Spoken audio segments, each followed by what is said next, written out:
That would be dope, wouldn't it? But just don't go like so the stalls they can go. Before you go. How long you been? Go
for it.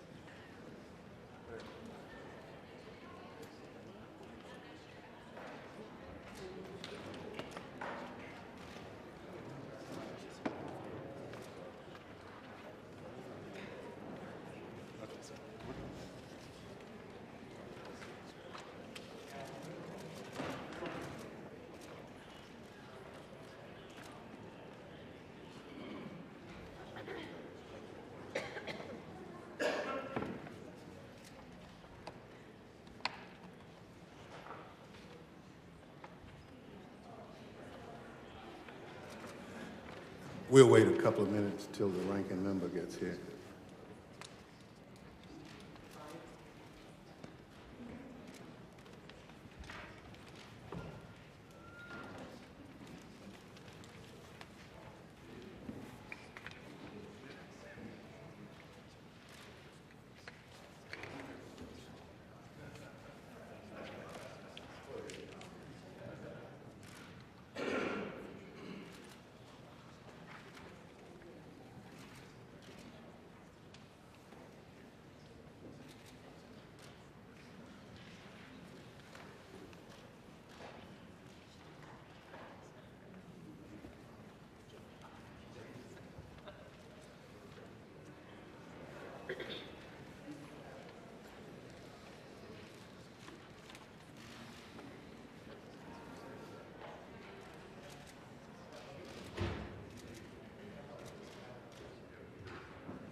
The Committee on Homeland Security will come to order.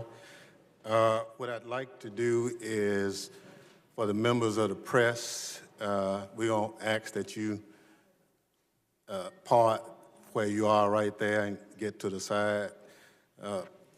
Take your pictures as you like, but before we begin, we'd like to accommodate the public behind you.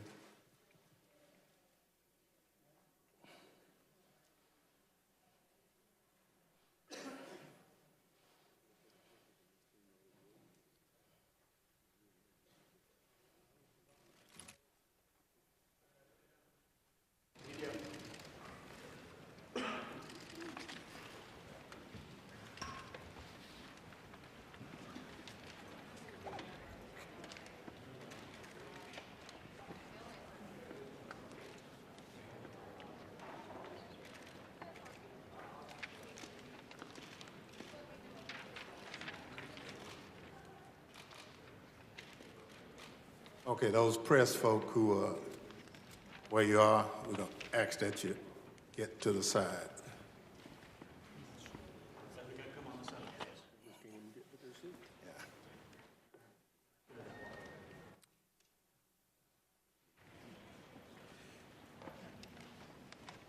The committee is meeting today to receive testimony on the way forward on border security.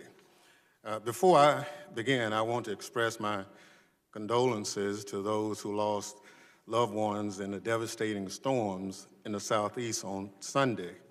At least 23 people lost their lives and still more were injured in Lee County, Alabama, the ranking member's district. I'd like to speak for the members of the committee and say that our thoughts and prayers are with you and all your constituents at this difficult time. In addition, I'd like to express our sympathies to Congressman Katko in the loss of his father last week. A lot of us have been there. It's a difficult time, but know that we're all in support of you. Turning to today's hearing, I note it was been nearly a year since the Secretary of Homeland Security testified before this committee, as well as a number of members of this committee are meeting you for the first time. A great deal has happened in that time. The Department of Homeland Security separated thousands of children from their parents at the border. 2 small children died in the department's custody. The president shut down the federal government over demands for more taxpayer money for a border wall. And most recently, the president declared a non-existent emergency at the border because Congress would not capitulate to his funding demands. Clearly, oversight of the Trump administration's border policy is long overdue. Excuse me. Under my chairmanship, the days of lax oversight of the department by this committee are over. With the hope of informing our hearing discussion on January 4th, 2019, I wrote to Secretary Nielsen asking for documents related to the border wall, the department's interference with asylum seekers at ports of entry, separation of families at the border, and treatment of children in their custody. More than 2 months later, the committee has only received a handful of the requested documents. This is unacceptable. The committee needs this information for its oversight, and the department's failure to provide it raises further questions about this administration's credibility. Let me be clear. I'm prepared to use the tools at the committee's disposal to obtain the information if the Secretary fails to comply. Today, we will look at what the administration has said and done about border security and line it up against the facts. When it comes to border security, what the American people have heard from the Trump administration is misleading at best. The Secretary has said the administration had no policy to separate children from their parents, but internal memoranda makes clear she was aware the administration's policy would require families to be separated. No amount of verbal gymnastics will change that she knew the Trump administration was implementing a policy to separate families at the border. To make matters worse, the administration bungled implementation of a cruel plan, losing track of children and even deporting parents to Central America without their children. The department also began limiting lawful asylum seekers presenting themselves at ports of entry, driving desperate families into more remote parts of the border and overwhelming border personnel and resources in those areas. Tragically, 2 young children died when they became ill in custody. Shortly thereafter, the president shut down the government and declared a border emergency, an emergency that does not exist, to get more funding for a wall. The president himself admitted there's no emergency, even as he was announcing his declaration saying, "I didn't need to do this, I just want to do it faster." The president wants to build a wall so there is something to point to or have his picture taken in front of to convince the American people he has border security figured out.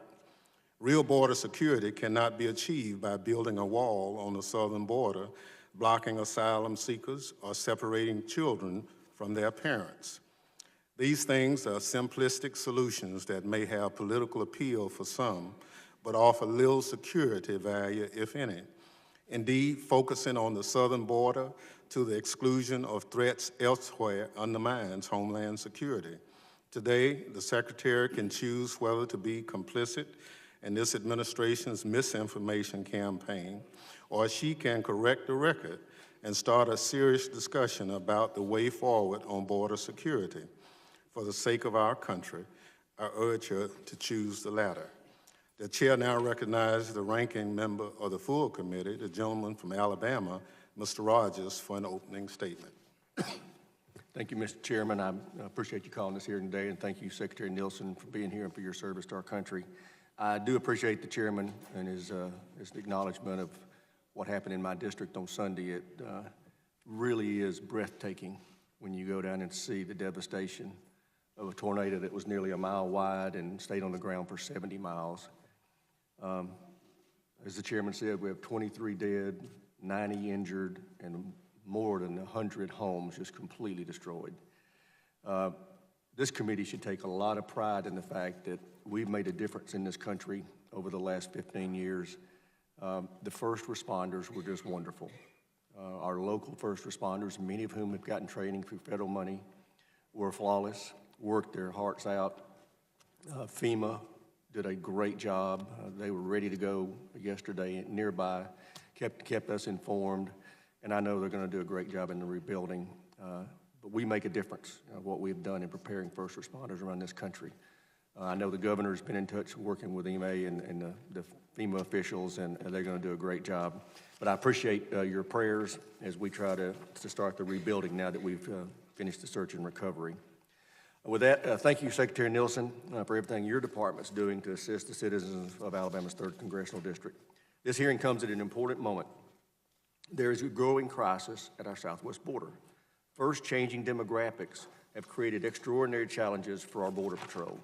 In the past, most illegal border crossers were young Mexican men, and our laws allowed us to swiftly return them back to Mexico.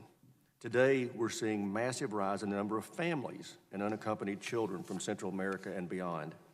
Human smugglers are exploiting the loopholes in our laws and taking advantage of our broken immigration system. Smugglers are telling vulnerable families that their child is their, quote, visa to stay in the United States if they turn themselves in at the border. The smugglers' propaganda is working. Already, family apprehensions in fiscal year 2019 are more than 800% higher than 2013. We're also seeing migrants arriving at the border in groups of record sizes. These massive groups overwhelm everything from the remote Border Patrol stations to busy ports of entry. 70 groups of more than 100 migrants each have been apprehended by the Border Patrol since October of last year, just 5 months. 70 groups, and some of these are just not just 100, they're thousands. And if you're curious, 2 years ago, we only had 2 groups of more than 100 people. That's happened in a short amount of time. Migrants arriving at our border have had a long and arduous journey. The smugglers and traffickers that advertise a ticket in the United States don't care about their victims' well-being. They only care about making money. They lead these migrants into dangerous conditions without a second thought. As a result, Border Patrol projects projects a 158% increase in migrants needing medical treatment for when they crossed the border from last year. These changing migrant flows place men and women of CBP and Border Patrol in a perilous situation. Our officers are now in search and rescue teams, paramedics are having to serve as rescue teams, paramedics, and family counselors to groups of over 100 strangers at a single time. Gangs and drug cartels are taking advantage of our porous border to bring hundreds of thousands of pounds of drugs into our country. In fiscal year 2018, CBP seized 895,000 pounds of drugs at the border. That includes approximately 2,100 pounds of fentanyl. To put that in perspective, just 2 milligrams of fentanyl are a fatal dose to a person according to the DEA. 2,135 pounds of fentanyl represents a lethal dose for 484 million people, more than the entire population of our country. That equals, if that isn't an emergency, I don't know what is. And contrary to what some say, CBP actually seizes more pounds of drugs between ports of entry than at ports of entry. Since FY 2012, CBP has seized more than 11 million pounds of drugs between ports of entry, compared to only 4 million pounds at ports of entry. Mr. Chairman, we have to stop the flow of illegal immigrants and community-destroying drugs across our southwest border. We must put an end to the transnational gangs that profit off these illegal enterprises and bring crime to American streets. The only way to do that is to secure the border. And we need an all-of-the-above approach to border security that includes manpower, 21st century technology, and barriers. With this approach, we will deter human trafficking, human smugglers, and others from crossing hundreds of miles of open desert with innocent children and putting those children in grave danger. Fewer drugs will make it into the United States, saving lives and making our communities safer. We know an all-of-the-above approach works. In areas where we have built a wall system, illegal traffic has plummeted. In San Diego, illegal traffic dropped 92% after the barrier was erected. In El Paso, illegal traffic dropped 95%. And in Tucson, illegal traffic dropped 90%. Let's build on this success. Border security and keeping Americans safe used to be priorities for both our parties. I've been on this committee since, just like the chairman, since its inception. We never argued about whether barriers worked until Donald Trump wanted them. This is not rocket science. Now that many of my Democrat colleagues are going to be calling for abolition of ICE, and I don't understand that. Rather than use this hearing to score political points, I encourage my colleagues to take this opportunity to hear from the Secretary herself about the challenges at our border and what the committee can do to address the changing dynamics as I've just described. I welcome the Secretary's testimony and the excellent work she's been doing for our committee, and I thank the Chairman for the time and yield back. Thank you very much. Other members of the committee are reminded that under the committee rules, opening statements may be submitted for the record. The chair also wishes to remind members of the committee and members of the audience that Rule 10A prohibits breaches of committee decorum and allows the chair to respond accordingly. With that, let me introduce our witness today. Secretary Kirstjen Nielsen has been the Secretary of Homeland Security since December 2017 and was last before the committee in April of 2018. I want to thank her for joining us today and look forward to her testimony. I now ask the Secretary to rise and be sworn in. Please raise your right hand. Do you swear or affirm under penalty of perjury that the testimony you're about to give is true and correct to the best of your knowledge, information, and beliefs, so help you God? I want to thank the Secretary. Without objection, the witness's full statement will be inserted in the record. I now recognize the Secretary to summarize her statement for 5 minutes. Chairman Thompson, Ranking Member Rogers, and distinguished members of the committee, it is my honor to appear before you today. Before I begin, I want to note that our department has many missions. Our people work tirelessly every day, around the clock, to strengthen the safety and security of the American people against terrorists, transnational criminal organizations, hackers, rogue nation states, natural disasters, and more. I want to applaud them always for their extraordinary vigilance in protecting us all from persistent and emerging threats. But today I want to focus on one core mission in particular, our duty to secure our borders. This is one of the highest priorities of our President, this administration, and my department. Indeed, it is among the most fundamental responsibilities of any sovereign nation. I want to start by stressing that our country remains a beacon of hope, freedom, and opportunity to the world. We welcome more immigrants, temporary workers, and foreign travelers every year than any other nation on earth. Each year, more than 1 million people become lawful permanent residents of the United States. Legal immigration has been a bedrock of this country. We want to strengthen legal immigration and welcome more individuals through a merit-based system that enhances our economic vitality and the vibrancy of our diverse nation. We also will continue to uphold our humanitarian ideals. But illegal immigration is simply spiraling out of control and threatening public safety and national security. We face a crisis, a real, serious, and sustained crisis at our borders. We have tens of thousands of illegal aliens arriving at our doorstep every month. We have drugs, criminals, and violence spilling into our country every week. and we have smugglers and traffickers profiting from human misery every single day by exploiting people who are seeking a better life, deceiving them about our laws, and fueling everything from sexual slavery to child exploitation to the smuggling of illicit goods. Make no mistake, this chain of human misery is getting worse. Yesterday, we announced that the numbers of apprehension at our southern border have spiked again, substantially. Since late last year, we have been seeing 50 to 60,000 migrants arrive at our southern border each month. But in February, we saw a 30% jump over the previous month, with agents apprehending or encountering nearly 75,000 aliens. This is an 80% increase over the same time last year.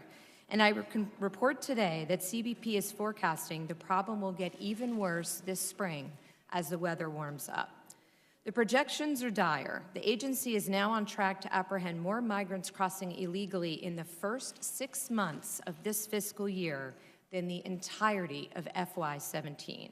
And at the current pace, we are on track to encounter close to 1 million illegal aliens at our southern border this year. Our capacity is already severely restrained, but these increases will overwhelm the system entirely. This is not a manufactured crisis. This is truly an emergency. What's different about the current migrant flows, and this is important, is not just how many people are coming, but who is arriving. Historically, illegal aliens crossing into the United States were predominantly single adult males from Mexico with no legal right to stay, and who we could quickly detain and remove within 48 hours.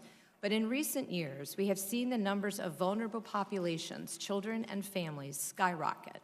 Over 60% of the current flow are family units and unaccompanied alien children, and 60% are non-Mexican.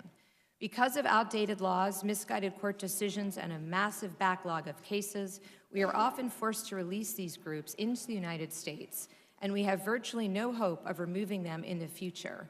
And importantly, our ability to help those truly in need is severely limited. The vast majority of these individuals are from Central America. While many of them initially claim asylum and are led into the United States, only 1 in 10 are ultimately granted asylum by an immigration judge. Unfortunately, when it comes time to remove the other 90%, they have often disappeared into the interior of our country.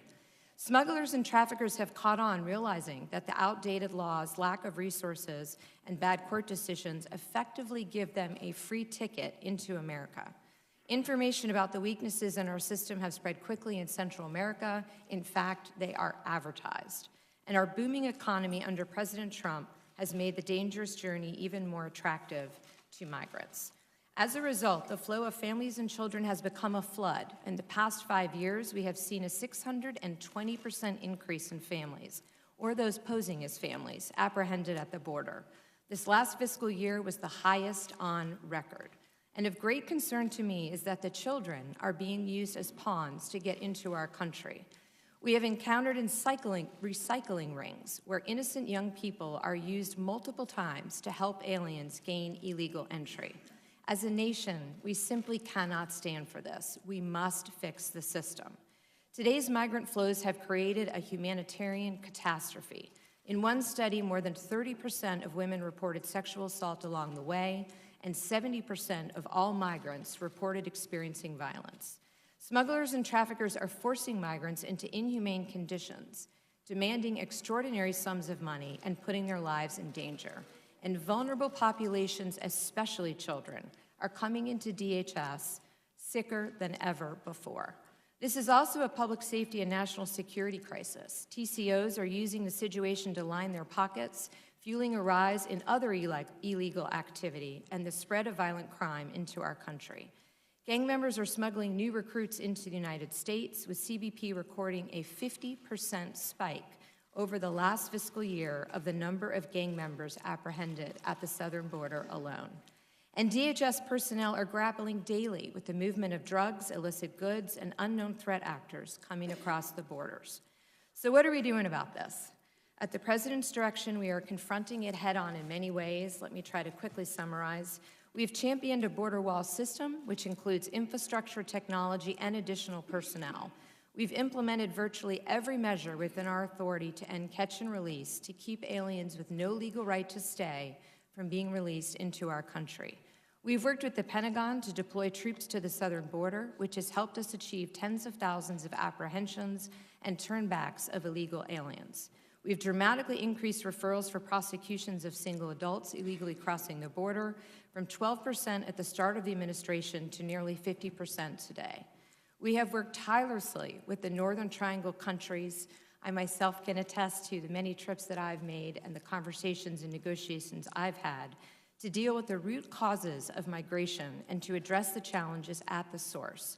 I talk to my counterparts in Central America almost weekly. I travel down there regularly, and this month I'm happy to report that we expect to sign a historic regional compact, the first ever, with those countries to counter irregular migration, human smuggling, trafficking, and the formation of caravans.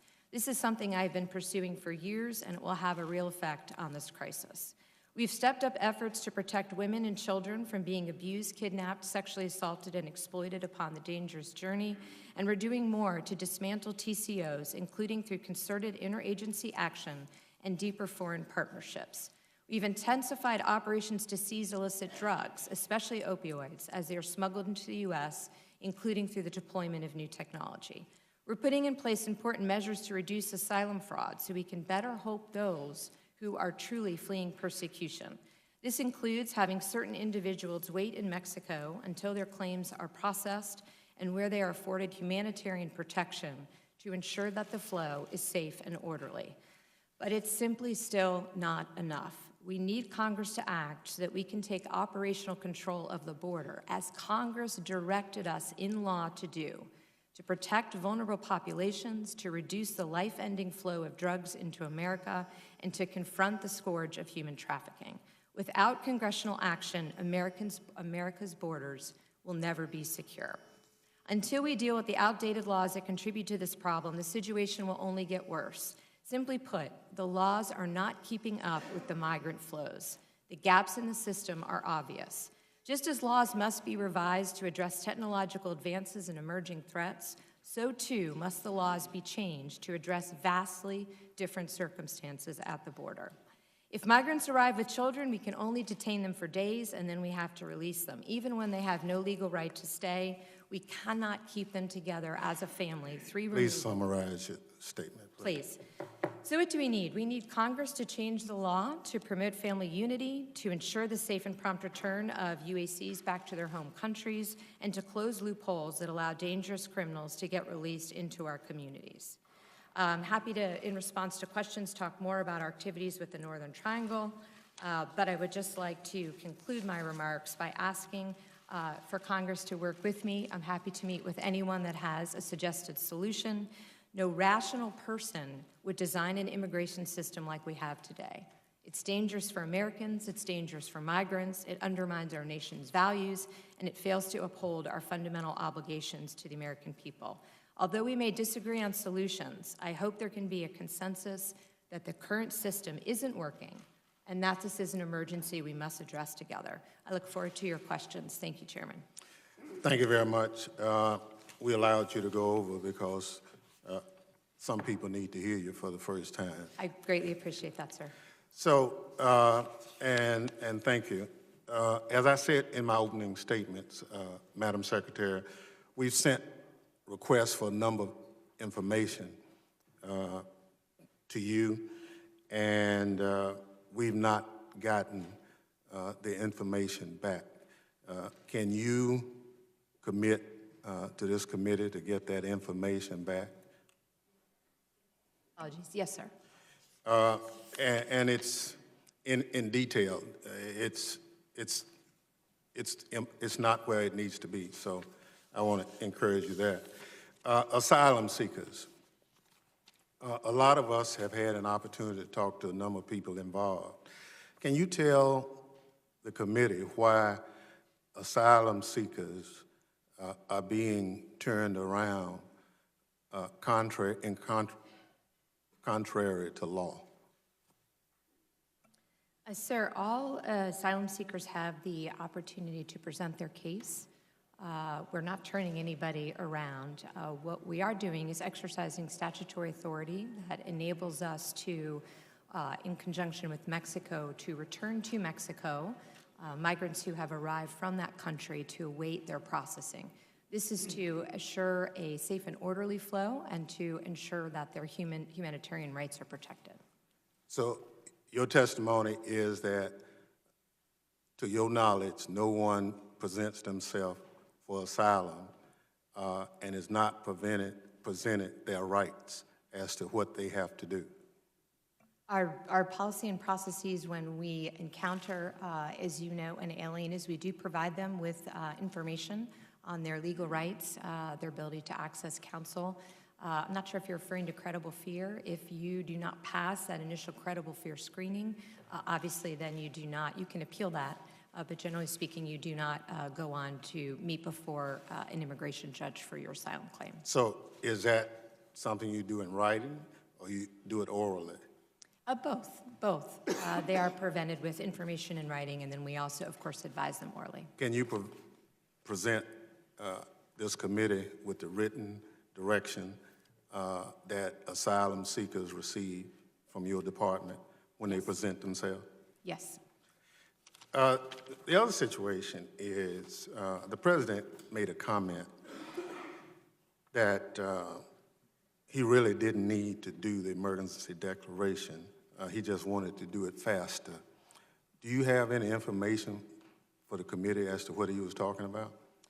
My conversations, of course, with the president, generally speaking, are protected under privilege. But what I would say is his explanation in general and public has been that he hoped Congress would act, that it didn't have to come to issuing an emergency declaration if Congress had met his request to fund the resources that CBP has requested. To your knowledge, are you aware of family members who've been separated from their children and deported back to a country without their children? Yes, sir. Can you provide this committee with a list of those individuals? I'm happy to do that with the one caveat that, as you know, that's part of ongoing litigation in Miss L, and as long as there's no privacy concerns from the court, of course, we're happy to provide that. A lot of the information is in the Miss L court with respect to each migrant.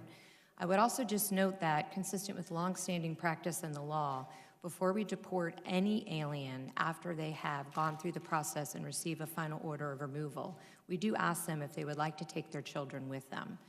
At that same time, their consulate or embassy, for purposes of issuing them travel papers, also asks them, would you like to be removed with your children as you're removed? As part of Miss L, the judge also asked us to go back and ask the parents again in conjunction with the ACLU, which we did. So there was no parent who has been deported, to my knowledge, without multiple opportunities to take their children with them. So is this with counsel present? I'm sorry? Is this with their attorney present? I can't speak to every case with that, sir. So They have the right to a counsel, as you know, but the United States government does not pay for that pursuant to the law. So explain how one would acquire counsel if they don't know it. We give them lists of available resources, legal resources in the area. We work closely with the NGOs to ensure that they understand the options for that. And then certainly when they work with the consulates and embassies as part of that removal process to receive the travel authorization, the embassies and consulates also provide them with information and ability to access counsel. Some of us have had an opportunity to see some of the enhanced barriers being placed on ports of entry. We tried to find a policy directive that said we should close lanes and put barriers on those concrete barriers and barbed wire. Are you familiar with any such policy? The general direction for the safety of the migrants and the officers who work at the ports of entry is to ensure a controlled environment, particularly after we saw the violence from one of the caravans in the fall. Many of the local border chiefs, the OFO officers at the ports determine what was needed to ensure that there was safety and security at the port. So that's for the migrants, that's for the officers. So generally speaking, that was done on a case-by-case situation with the overall direction to ensure the integrity and safety of that area. So there's no written policy? It's not a policy, sir, per se, but the direction is clear to protect officers and migrants and ensure a safe and orderly flow. To do that, we have to make sure that the migrants go through the designated area. So the enhancements to the port of entry was to disable them from at their own risk, which we have seen many times, run across lanes of traffic or try to go around a port of entry. Thank you. Chair now recognizes the ranking member. Thank you, Mr. Chairman. I want to follow up on something you referenced in your opening statement and then the chairman probed you on to more fully understand this asylum seeker circumstance. You made reference in your statement that for many of, well, first of all, that 90% of the asylum seekers are denied when they actually finally have their hearing. The other, and those 90% generally have already blended into the society. We can't get rid of them. If we know only 10% are going to be improved based on history, I don't still understand why we're letting people in while they wait on their hearing. You made reference in your statement that many of them are allowed to stay in Mexico until their hearing date. My question is, why aren't all of them required to stay in Mexico until their hearing date? So that way we can monitor them while they're here for their hearing, and if they're approved, they can stay. If they can't, they go back to Mexico. Is that because of some statutory reason, or why? It's actually more based around, we're trying to do this in a very reasoned way. So we are expanding that program across the border. We work and notify the Mexicans as we do that. You have seen statements made by their secretary, their equivalent to Secretary Pompeo and my equivalent, that they are determined to protect the humanitarian rights. So we do it in conjunction with them. As we expand the program, we're doing it in a very systematic way. But the goal is to expand that across the border. So you are trying to get to the point to where yes, only people can get in for their hearing at the time of their hearing? Yes. Excellent. What can we help you with to make that happen more rapidly? So we have all of the authority we need from the underlying INA statute. What we are looking for is additional requests, if any, that we need to come back to you with. This requires some new things. For example, transportation from the ports to the courts. So when we have the court date, we will go back to the port to pick up the migrant, take he or she to the court. That is not a transportation need we've had in the past. So that's just one example, but we are looking through to see if we can fund those as we expand the program with our current resources. If not, we would come back with a request. My understanding is that the Mexican government has made available asylum to all asylum seekers who have been coming from south of Mexico into the country trying to get to the United States. Is that accurate? My understanding is they have offered both asylum to the vast majority, if not all, of the migrants, but they have also offered work permits. So if somebody is fleeing Venezuela or Honduras because of their concerns over safety, and they get into Mexico, by the time they get to Mexico's northern border to come into our country, there is no danger to them and their safety. My plea to anybody that chooses to take this journey is to please seek protection as soon in the journey as possible. It's an extraordinarily dangerous journey. So my advice to migrants throughout the region is please accept protection as soon as possible. Okay. I'd like to give you some time. You made reference to the Northern Triangle that you, in your opening statement, that you'd like to talk more about it. Would you tell us what you had in mind? Sure. So beginning about 9 months ago, I had traveled to the region many times between the border and the Northern Triangle in Mexico. I've been there about 25 times and have had multiple discussions with my partners in the Northern Triangle. What we're working on together are ways to dismantle transnational criminal organizations, to identify the criminals who are preying on the vulnerable populations, to work with international organizations such as UNHCR to increase asylum capacity in the region, to make sure that we're sharing information so we understand who is in the flow. That latter relates to the increases in special interest aliens that are in the flow. and to make sure that we can keep families together. So how can we design a system that begins at the start to make sure that migrants are protected and they don't need to take this dangerous journey? Great. Do you know how much the smugglers charge people to get across the border generally? So it varies. Our estimates, and then most recently as last week, what we heard from Mexican counterparts is about $6,000 a migrant. It's more for families. To your knowledge, do they coach the migrants as to what to say when they get to the border to be able to get in? We have seen instances, absolutely, throughout the region where they are provided information on pieces of paper. There's also advertisements through social media. There's a WhatsApp conversation particular to this to give them, if you will, specific words to claim credible fear once they reach our border. Great. Thank you. My time's expired. I appreciate your service. Thank you, Chair. Now recognize the young lady from Texas, Ms. Jackson Lee. Let me thank the chairman and the ranking member for holding this hearing and the chairman's leadership on these issues. Madam Secretary, let me thank you for your service. Over the past couple of months, I'm very proud of the members of this committee, particularly my colleagues on the Democratic side who almost everyone have been to the border because of their desire to be proficient and efficient on making the right decisions. And so my knowledge of this committee has been that every single Secretary of Homeland Security I've had a terrific working relationship with, regardless of the presidential politics or party, because our commitment here is to secure the nation. I believe if a horrific tragedy happens again, it is this committee and that in the Senate that will be looked to by the American people to devise the right approach. Do you believe that you, as Secretary of Homeland Security, have the independence of the White House to make the right decisions? Can you independently make a decision in contrary to the President of the United States on behalf of the American people for what is best for them? Ma'am, what I can tell you is I take my oath with utmost extreme importance. I always do my best. Is your oath to the American people, your oath to the President of the United States? No, ma'am. The oath, as you know, is to the Constitution and the people of the Right. country. And in that vein, do you have the ability to make independent determinations? I do what I believe is best for the men and women of DHS in this country. And have you advised the President on his emergency declaration? Have you given him the grounds for this emergency declaration in the context of what emergency means?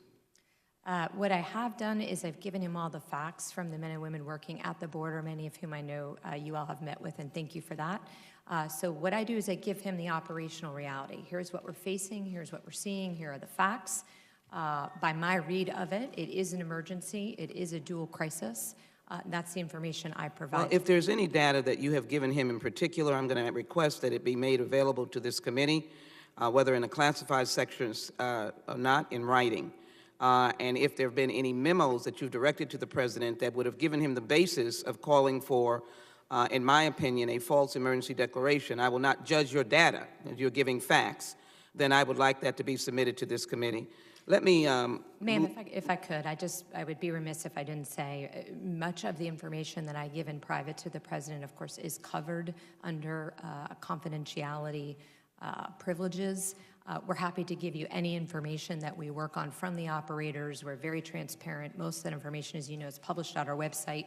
Happy to give you that, but I would not be able to speak to any particular conversation I had with the President. well, I will not dwell on that. I will leave this to the chairman of the full committee on the question of confidentiality. I think members of Congress are due classified information, and there's a question of confidentiality or privilege. I'm not sure what you're exerting here, but I would offer that. It's not mine to exert or Right. waive. So I would say that I would want the material that you had provided to the President of the United States to make his decision. Let me ask you, do you have a census of all of the children that are being detained in the various facilities, both the ones at the border and others that are in partnership with HHS? Do you know how many young people are detained? Yes, ma'am. I don't have that number in front of me. We have all of the numbers. Would you provide that for me? Yes. The next question is, what is the pathway of reuniting those children detained? My number is about 12,000 plus. what is the pathway for reuniting those children presently existing in detention centers who have been there for 1 year, 2 years, 3 years plus? The best data that we have is the data that's been approved from the Miss L case, and I believe you all have access to that. I don't want to take up time unless you'd like me to in reading it, but it walks through how many children remain in the But custody. can you give me a number for the record? Yeah, so sure. It breaks down of the original 2,816 that the court identified, 207.35 have been discharged. Right, but I'm asking you for those that are in the partnership between Homeland Security and HHS. You have centers around the nation, some run by Southwest Keys, upwards of 12,000 children. Have you tried to reunite them with some guardian or family member? Yes, so HHS, as you know, under TVPRA, is required to find a sponsor for the child. That's what they do, so that is part of That is a program that I designed, and I believe that it should be in cooperation, and I'm going to ask you on the record, not to give the answer now, but I need to know the numbers and how many are being reunited, because ICE is represented that they are stopping those families from being reunited. ICE is not stopping families from being represented. There are three... Reunited. Reunited. There are three instances in longstanding practice which CBP, not ICE, encounters a family unit presenting as a family unit where separation may be necessary. The first one is if the adult accompanying that child is not a parent or legal guardian. The second, if there is a risk to the child. And the third is if the parent otherwise needs to go to a custodial prosecutorial setting. Longstanding process. The numbers are not high, happy to provide them with you, but that is what CBP does at the border for the protection of the child. Mr. Chairman, thank you. I'll have questions for the record. Thank you. And the answers have not been given. Thank you so very much. Thank you very much. Chair recognizes the gentleman from New York, Mr. King. Thank you, Mr. Chairman. Secretary, thank you for your service, and I appreciate you being here today. I'd like to focus, if I could, on unaccompanied minors, specifically involving MS-13. My district, unfortunately, is probably the epicenter of MS-13. We had a series of 25 murders within 18 months from the fall of 2015 to the spring of 2017. I think almost all the victims were immigrants, documented and undocumented.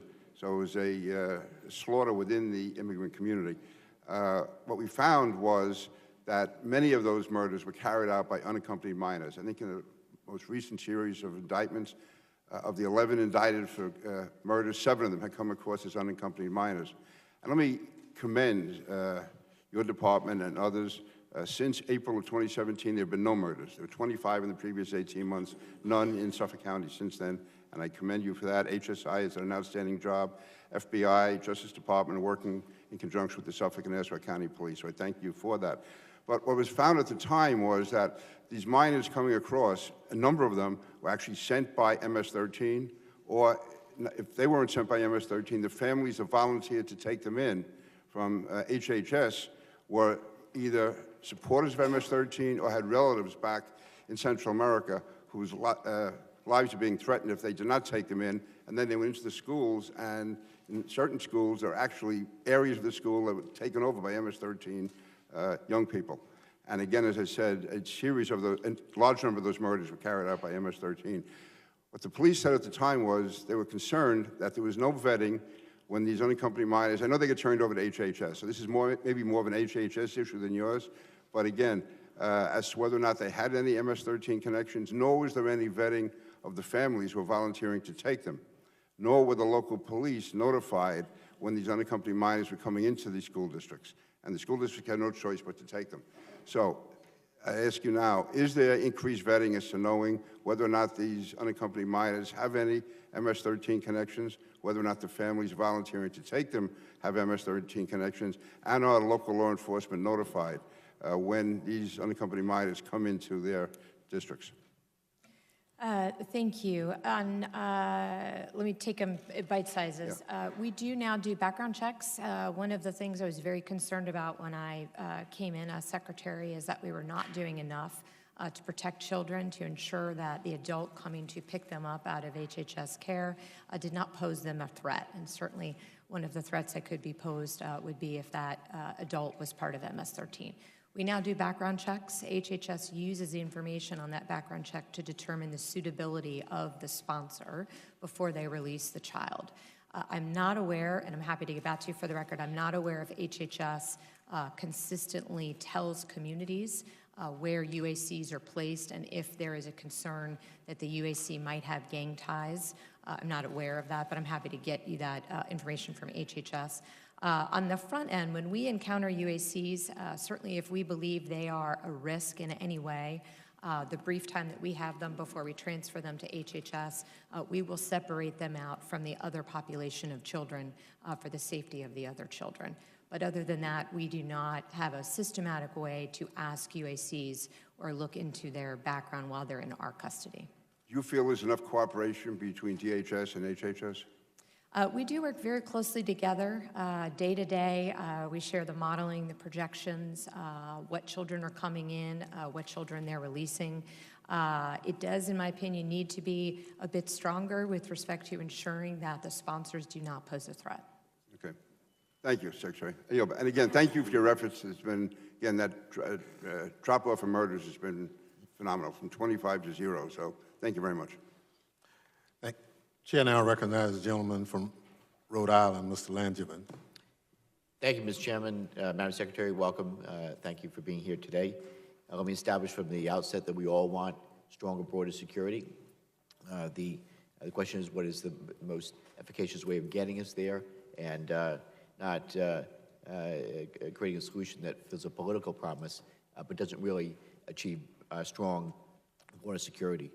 So I want to just follow up on an issue brought up by the chairman earlier regarding border crossings. And look, I've long held that and have an interest in ensuring that we're making policy based on sound data and credible threats. So it is my understanding, and you've testified some of this morning, that your department keeps accurate statistics of the number of apprehensions at the border. Is that correct? Apologies, yes. And these statistics are compiled annually by U.S. Customs and Border Protection and published publicly on its website. That's correct? Yes, we actually compile them monthly and publish them, but yes. And according to this report, so the number of apprehensions at the border in 2000 was 1.6 million. Does that sound right? It was over 1 million, yes, sir. Okay. And these statistics show that in 2018, the number of apprehensions had fallen to just under 400,000. That's a drop of 75%. Is that right? Yes, sounds about right. Okay. So I have a chart that I'd like to display that shows the change in apprehensions. So now I want to ask you about what the president had said about border apprehensions. While touring the South Texas border on January 10th, the president stated of the Border Patrol, there were never so many apprehensions ever in our history. So, Secretary Nielsen, what the president said was not accurate, was it? I apologize, I don't know the full context of that. What I can tell you is we have encountered more family units per month than ever in history. No, I just want to know if what the president said, is it accurate or not? I just don't know the context of his statement, sir. If he was talking about family units in a particular sector, No, I'm talking about the number. We went from 1.6 million in 2000 apprehensions and 400,000 in 2018. The president said that there were never so many apprehensions at the border in our history up until now. Is that accurate? Was the president accurate? Again, it depends on the context because it depends on the type of migrant, sir. Okay, it's either the 400,000 figure is either accurate or it's not. If it's accurate, then the president was not accurate. Is that correct? Again, we've had monumental high numbers in some areas of the border. Mr. Chairman, I'm just trying to get a yes or no. Sir, I just don't know the context of his statement. Okay. So I'm trying to give you my most accurate testimony. What I can tell you is that in some places we have had record months of families. In some areas we have had record numbers of apprehensions. Okay, well, The gentleman, yeah, I think he's asking for the total number, not a selected category. The total number, we are on track for this year for 900,000 apprehensions at the border. But that wasn't the question. Okay. is the president misleading the American people? Is he accurate in what he's saying? It's the largest amount of detentions, or is it not, apprehensions at the border? In some categories, we have had record-breaking apprehensions. Okay. Well, the president's claim in the way I read it is misled the American people. It gave the public fundamentally flawed factual information on a key border question. Did you take any steps to correct the information when the president stated what he did? We provide information that we gather from CBP and, well, all of our components for that matter. We provide them as a matter of course to the White House, and we try to put those numbers in context. Well, Madam Secretary, the reason I ask these questions is they really go directly to the heart of the rationale for the president's emergency declaration. The president has been telling the public that there's an emergency at the border because crossings and apprehensions are at record high levels. But as you really have conceded yourself in the testimony, the facts are exactly the opposite when you're looking at the actual number. Apprehensions today are substantially smaller than they were 20 years ago. And so my time is expired, but it is inaccurate. It's deceitful, I believe, to be inflating numbers or making statements that are not accurate. The president is just wrong. Chairman, would you mind if I just responded briefly? What I would say, sir, if the larger question is about the emergency, unfortunately what we're seeing is a very different situation. So it's not just the number. It's the abuse of the migrants along the way. It's the sexual abuse. It's the violence. It's the new phenomena that we see of large groups coming, which the system was not prepared to care for. Many of our facilities were made for maybe 100 people a day. We're seeing 1,800 family units in a given sector on a given day. So when you put all of the facts together, the problem is not just the vastly increasing numbers, and again, we jumped another 30% from last month, but it's the type of migrant that our system is not set up to protect. Originally, it was single adults from Mexico. Now it's mostly Central Americans, and the vast majority are vulnerable populations, which are families and children. All of that together is a crisis because the system is not built for that type of flow. Well, Mr. Landsman, we'll follow up with some more direct information on that. And I would ask the Secretary if yes or no would be very helpful in some of the questions that you asked. And I think that's what Mr. Landsman was really trying to get to, not anything else. Chair recognizes the gentleman from Texas, Mr. McCall.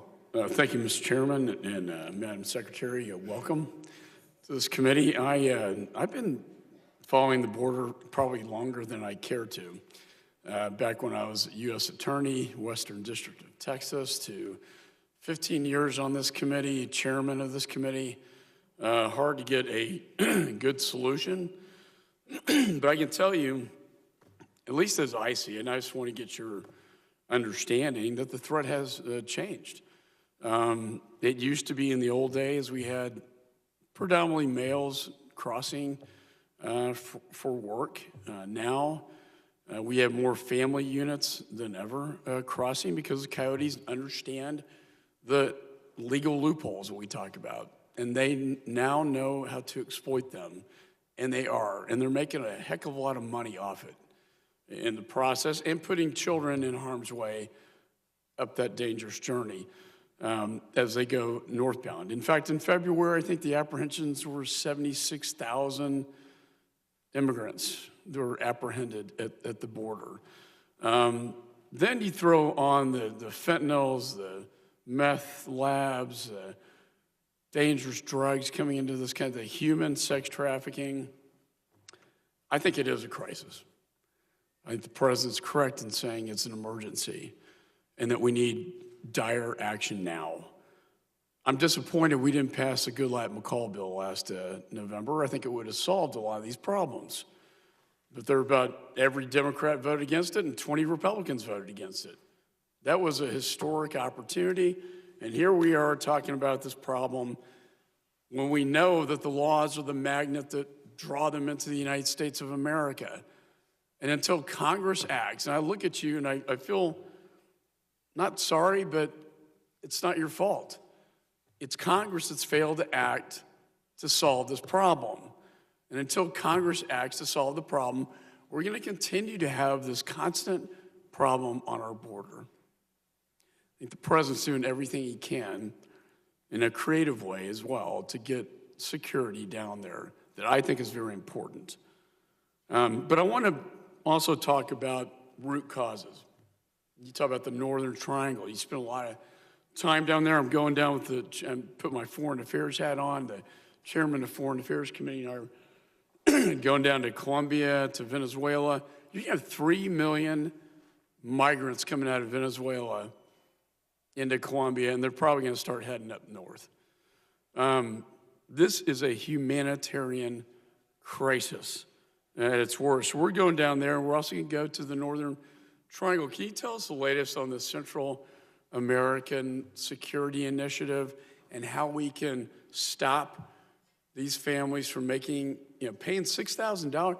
You must be very desperate to say, here, Coyote, I'm going to give you $6,000 to take my child up north. Very desperate situation. What can we do to stop that desperation? I would just, in the time that I have, let me just give you a couple examples, and I can also refer back to a question that Congresswoman Jackson Lee asked me. The number of unaccompanied children is part of the humanitarian crisis. These are children whose parents decided to send them alone on a very, very dangerous journey at the hands of, most often, smugglers and coyotes or traffickers into the United States.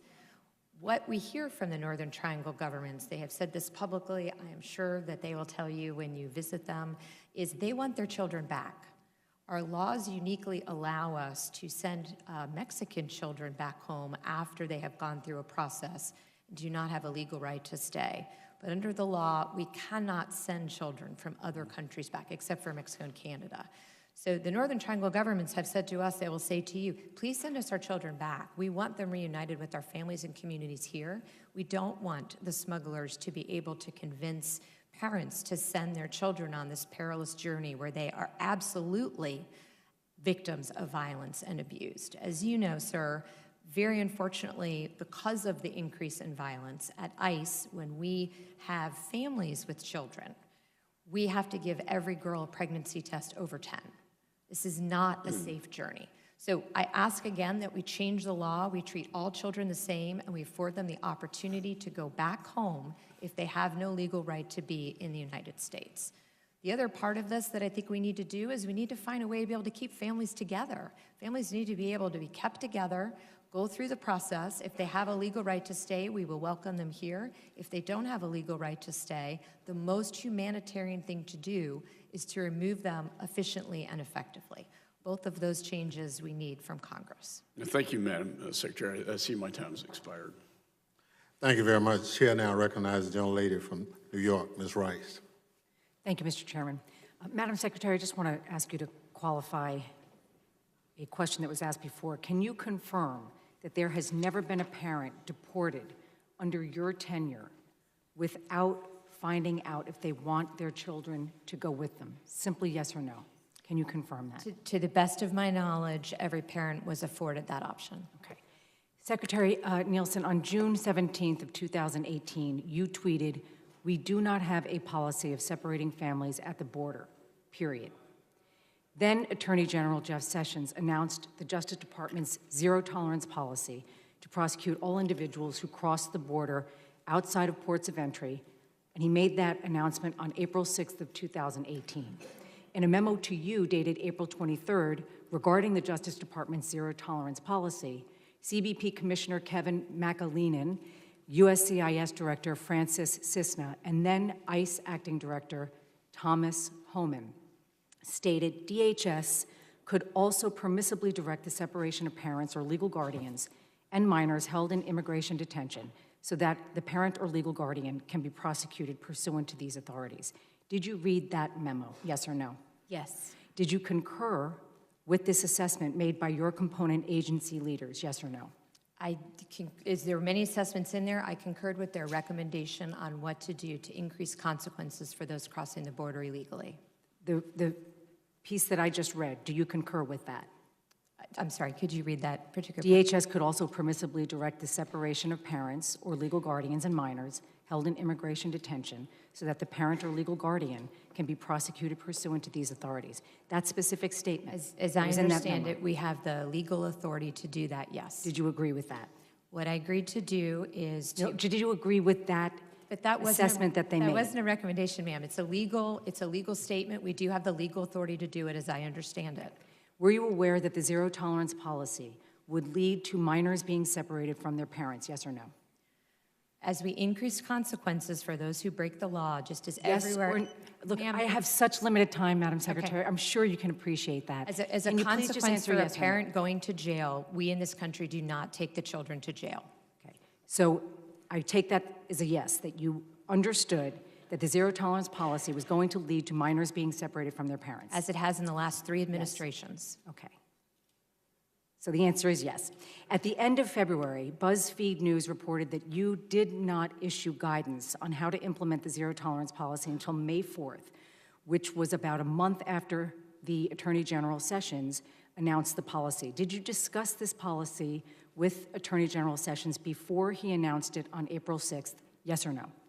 This was an ongoing discussion. No, yes or no? Did you discuss the zero tolerance policy with the then Attorney General Sessions before he made the announcement on April 6th? Yes or no? At some time before the announcement, we had the conversation. I did not know he was making that announcement that day. But you knew, you had a conversation with him about the zero tolerance policy, yes or no? Yes. Zero tolerance means prosecuting those who break the law. Yes, we as law enforcement Yes, thank you. agencies talk about Thank you, prosecuting thank those you. who break the law. So then why did you wait until May 4th to issue implementation guidelines?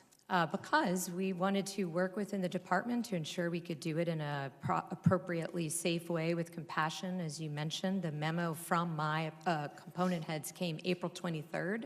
I then issued, after many consultations with them, the direction to increase prosecution between ports of entry, which is the only place where that's against the law, for all adults coming across the border illegally. We all know the results of the policy and the compassionate or lack of compassion. Ma'am, it's not a That's policy, tied it's to the it. law. We Well, enforce the law. The policy is a policy. You just talked about discussing that policy with the then Attorney General. So I have 1 minute left. I have 3 quick questions. During your tenure as Secretary, how many times have you waived environmental regulations required under the Endangered Species Act for border barrier construction?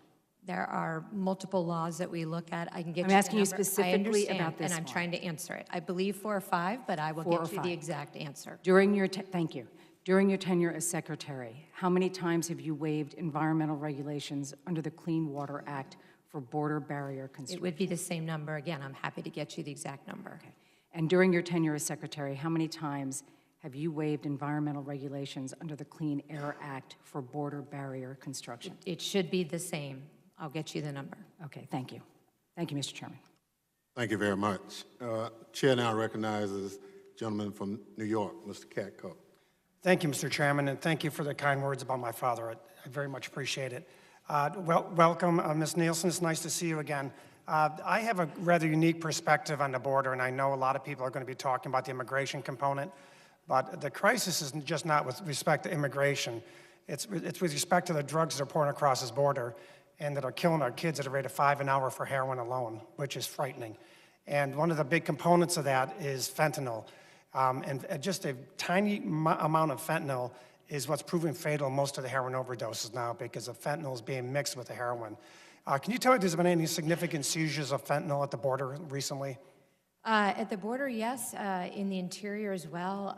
ICE, overall, interdicted enough fentanyl last year to kill every American twice over. That's frightening. Substantial amounts of fentanyl. So, and that's enough to kill every single American. Twice. Yes, sir. It's amazing. Now, when I was on the border, I was a federal prosecutor in El Paso, Texas, and I was charged with going after cartel-level drug traffickers. And we could literally get on the roof of the U.S. Attorney's Office in El Paso with binoculars and see one of the cartel members' houses across the border in Juarez. So, and I'm intimately familiar, based on the prosecutions I did there, about their patterns and practices. And I know that they use oftentimes the same smuggling routes for drugs that they use those for human traffickers as well. But I also know that when you beef up security and you beef up scrutiny at the ports of entry, at least back when I was there in the mid-90s, that they often just simply went around and avoided the ports of entry. Can you tell me, is that still holding true today, where if you put a pressure point in one place, they find the other holes in the border and can go across there? Yes, sir, that is still true. Okay. So with respect to that, isn't it fair to say it's important that if you increase the scrutiny at the ports of entry, which is absolutely critical, that you also need to beef up the other parts of the border with barriers where necessary and sensors and all the other things? It's not an either or. That's exactly right. That's my point. Yes.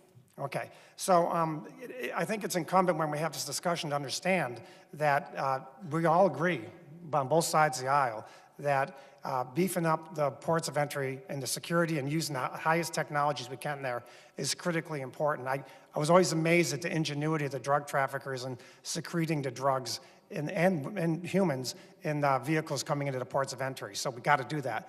But as soon as you do that, they're going to go out to the areas where the weak points are. Can you tell me where some of the weak points are now that need barriers? Sure, particularly in the Rio Grande Valley, which is one of the areas that we will focus on with the new border funding.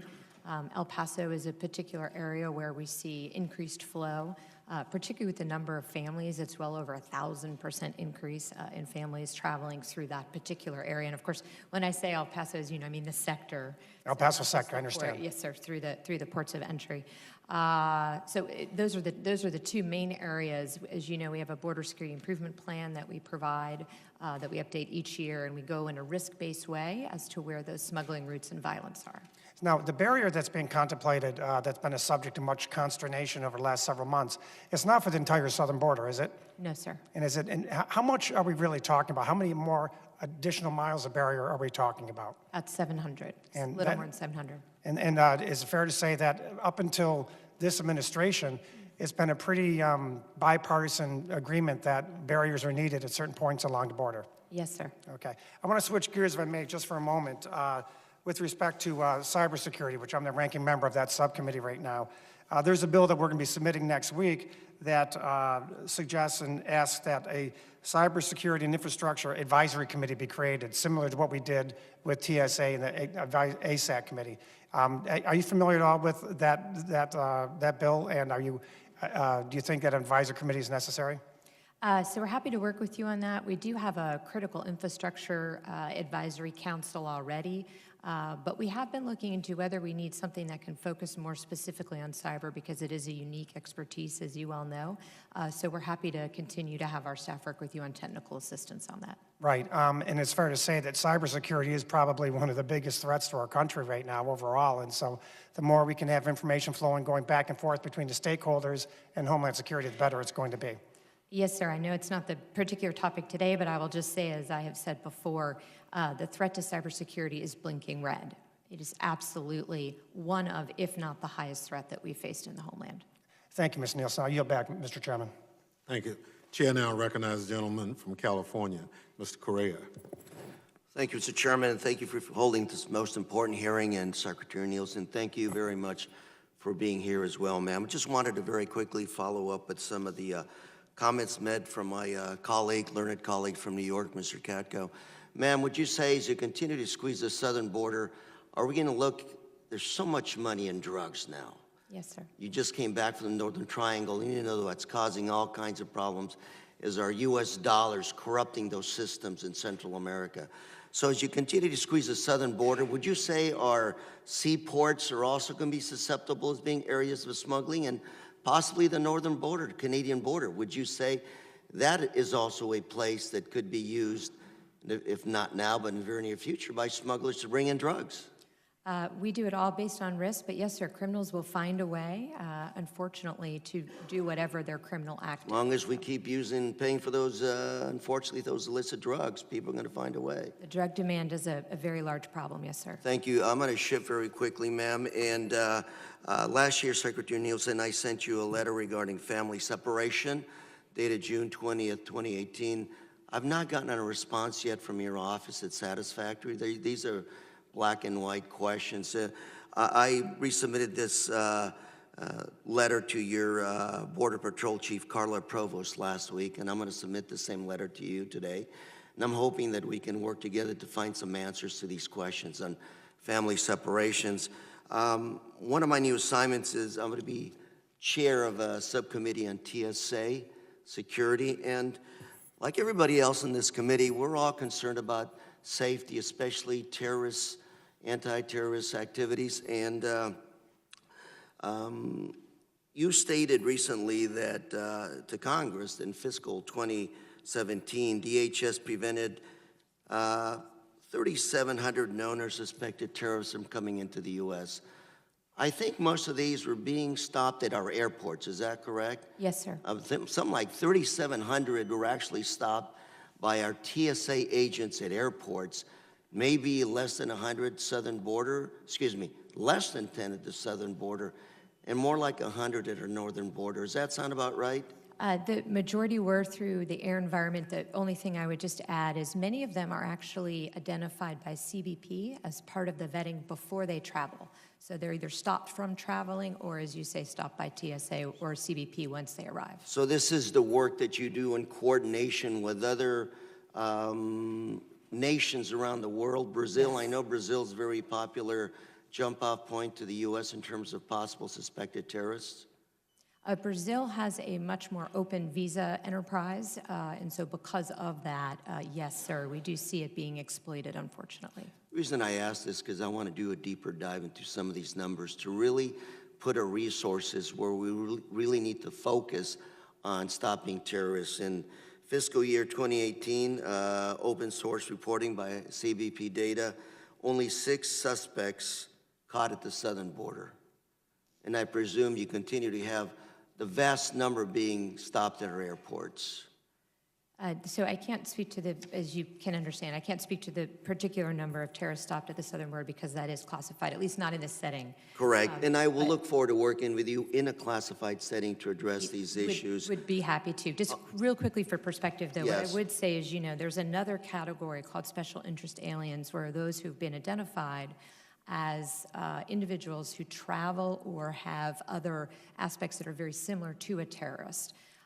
We do see increasing numbers of those coming throughout the system. But and let me say, I'm running out of time and want to work with you on these issues. Understood. Again, deeper dive. But our TSA officers, I'm concerned because TSA was put together after 9/11, and they were actually being paid by the airports at that time. And now we find out TSA officers have to be professionals. They have to be well-trained because we see where the challenge is when it comes to stopping terrorists coming into the U.S. So I look forward to working with you and coming up with a package of some of these officers to make sure they're the best of the best. And finally, I wanted to say I was in the Northern Triangle, I think the day or so before you were there. Yes. And I say I want to hats off to those Northern Triangle countries trying to work with us. I know Honduras, for example, the jump-off point to a couple of those caravans. President of Honduras told us that 90% of that first caravan, those folks had actually been returned to Honduras. Second caravan, about 5,000, 60% had actually been returned, and the rest has actually stayed in Mexico. And what I'm trying to say, if I'd make my factual points, if I had more time, is this is not a border issue. This is a regional refugee challenge. My colleague, Mr. McCall, talked about all the refugees from Venezuela to Colombia, but this is a refugee issue. Mexico, I understand, is holding a lot of those refugees and offering them, in your words, permits to stay, work permits. And I'm hoping we can turn the discussion from building a wall to border security to addressing a refugee crisis in this continent. And the one, if I may, Mr. Chairman, the one word people in Central America kept repeating to me was, folks in Central America want hope. Hope for a better life, a better job, some security. And I hope we can sit down and put the political rhetoric aside and focus on giving these human beings a little bit of hope of staying and building lives. Mr. Chair, I yield. Thank you very much. Chair now recognizes the gentleman from North Carolina, Mr. Walker. Thank you, Mr. Chairman. Thank you, Secretary Nielsen, for being here today. Secretary Nielsen, what is the volume of drugs that is coming through the southern border illegally? I don't have the exact figure at my fingertips, but it's going up, particularly cocaine, methamphetamines, and unfortunately fentanyl. Our numbers show since fiscal year 12 about 15 million pounds seized. Does that sound like that's in the ballpark? It does, but it sounds like it might not include the Coast Guard, which would be a whole 15 other million additional- pounds. Would you say that's a crisis, 15 million pounds? Yes, sir. We talked about fentanyl a little bit earlier. Drugs so powerful that less than 5 pounds can kill over 1 million people. Our numbers show that almost 1,700 pounds in fiscal year 2018. Is that somewhere in the ballpark? Yes. Would that be a crisis to the DHS?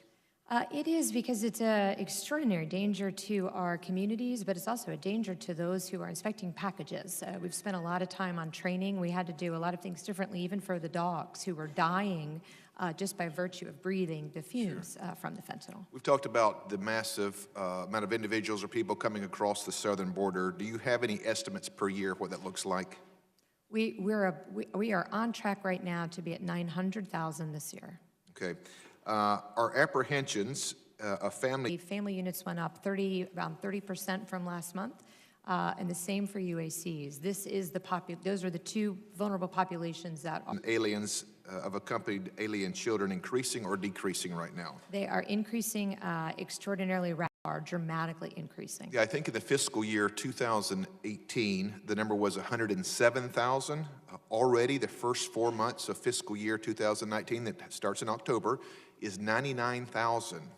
Now, have you had a chance to meet former DHS Secretary Jay Johnson? Yes. Okay. I wonder if he would also consider this a crisis, because since the previous administration, that number has increased 572%. My question, at what point does it become a crisis? Sir, if you ask the men and women of DHS, they would tell you when one migrant dies, when one person is not afforded the opportunity to efficiently claim asylum, they would tell you for a community that has been the victim of violence due to criminals that come in that flow, they would tell you it just takes one. It takes one terrorist, it takes one criminal to ruin a family's lives, and it takes one overdose to kill an American. Did you have any idea of the level of how difficult and dangerous the issue was just a few years ago before you took the position, or has this been something that's been sort of a knowledge that you've ascertained since you've been in the position of secretary? I, before becoming secretary, did not have the opportunity to speak in detail to the men and women on the front lines, and no, I was not aware of how dangerous the situation it is. Do you think most Americans truly understand how dangerous this situation is? I do not, no. If most Americans had a chance to go to the border, would they consider this a crisis? Yes, sir, just by the pure numbers coming in and our inability of the system to properly take care of them. What kind of job do you say the men and women that work for Immigrations, Custom and Enforcement, ICE, what kind of job on the front lines are they doing? Extraordinary. They work every day, many times at risk of their own lives. Assaults on Border Patrol agents Border Patrol officials continue to arise. They do it with compassion. They live in these communities. They enforce the law, but they want to make sure and continue to ask me, to ask Congress to change the law so that the system can be more humane. You know, we talk a lot about as far as people having input who actually are on the front lines doing the work. According to our numbers in 2017, we talk a lot about children, and we should.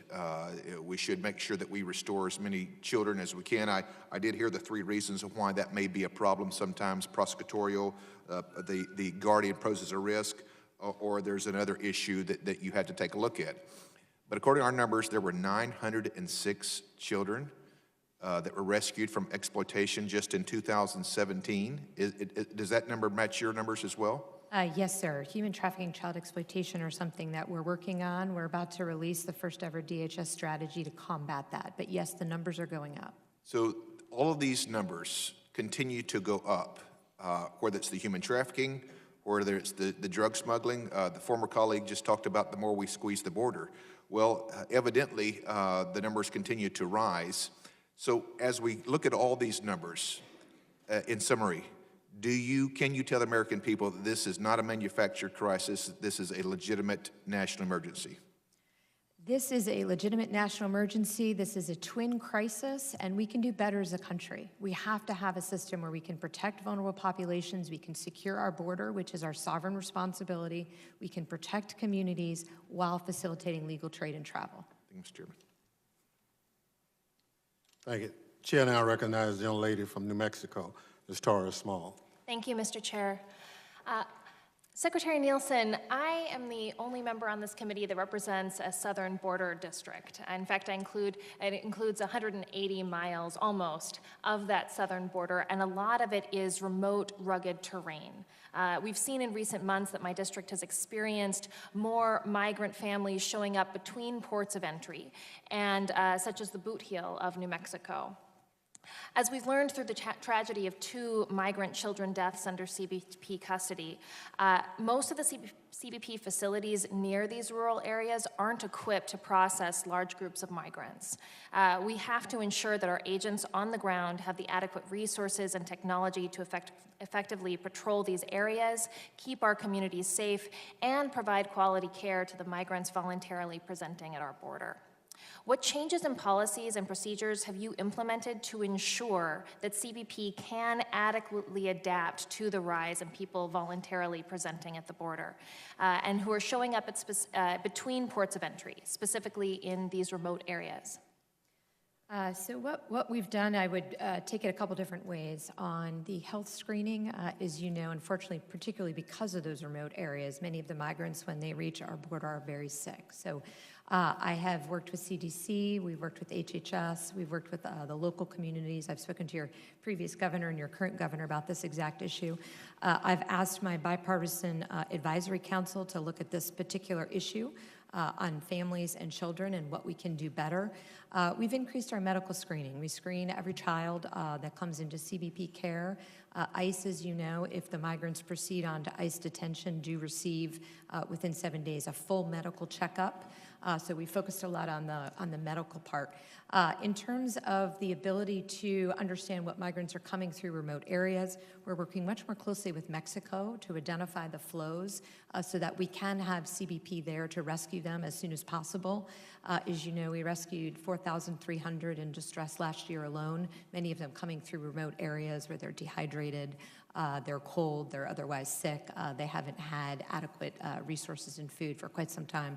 So we continue to look at all of the processes, but this is something that we are trying to do the best we can within the limited resources that we have.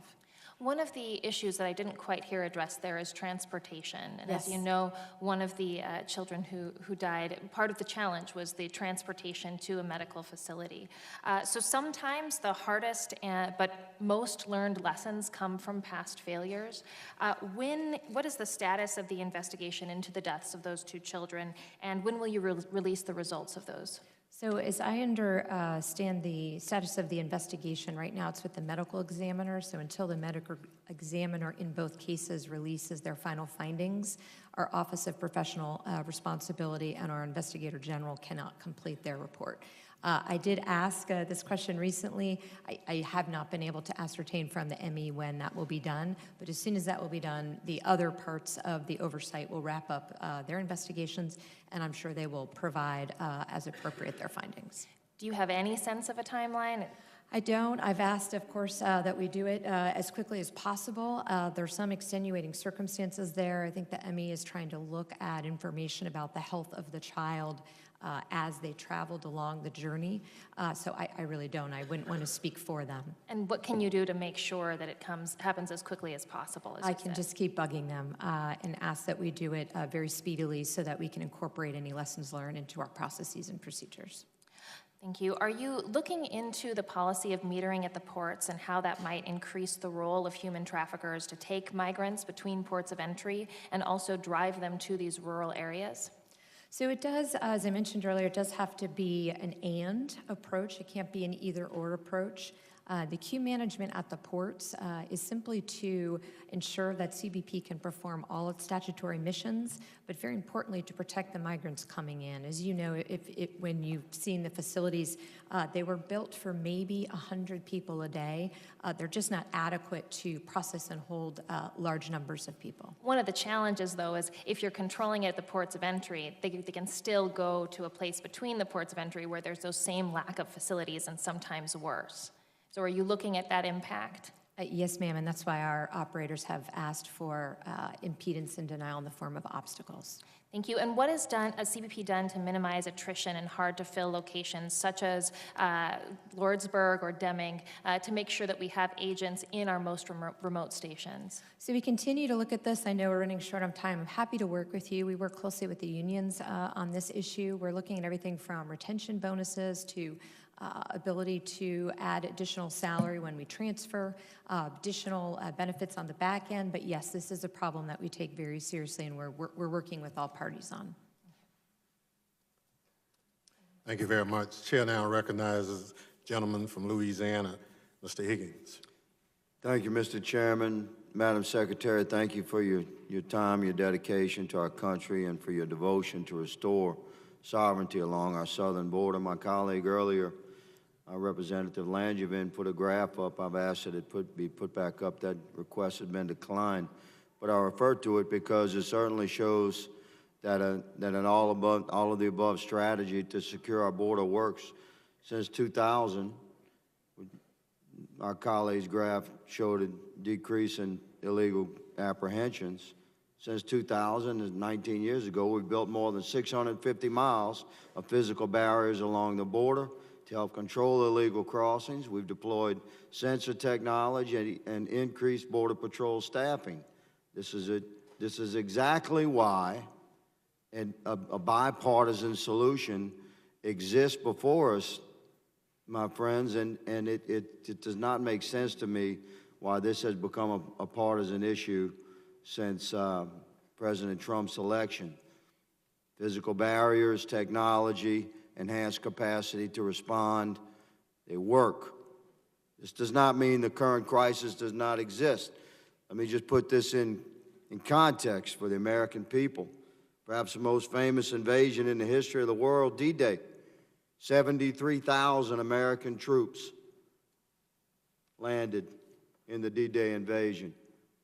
We have 76,103, according to my numbers, apprehensions along our southern border last month.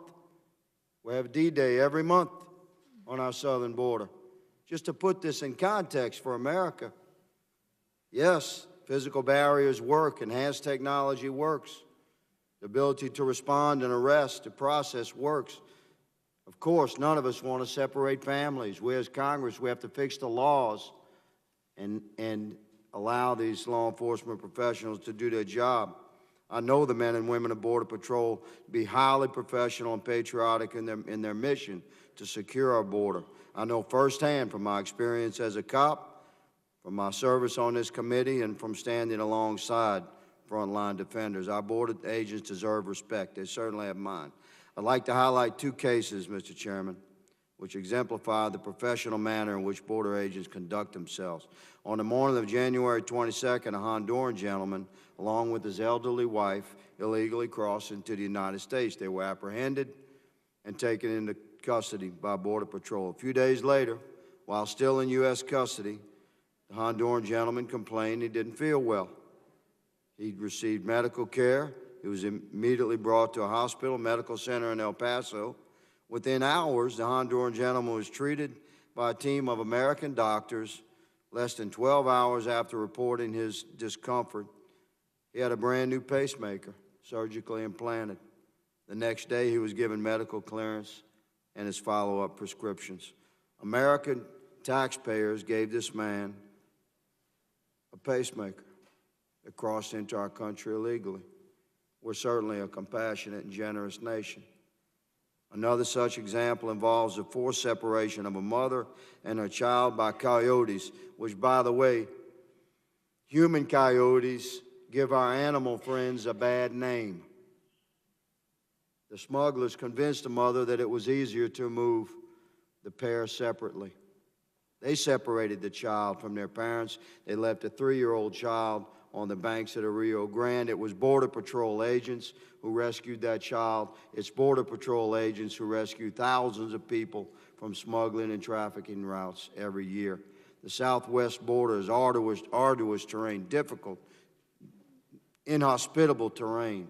Those who choose to come here illegally do so at great risk to themselves, their families, and certainly their children if they bring them. Madam Secretary, please share with America how many rescues did Border Patrol successfully perform last year? Over 4,000, sir. Over 4,000 rescues. Madam Secretary, if you were given more funding and additional qualified agents, would you be able to better secure our border and more compassionately enforce the laws that you have sworn to uphold? Yes, sir. What's important to understand is, first of all, this is a national security concern to protect our borders. Secondly, Congress has directed DHS to take operational control of the border.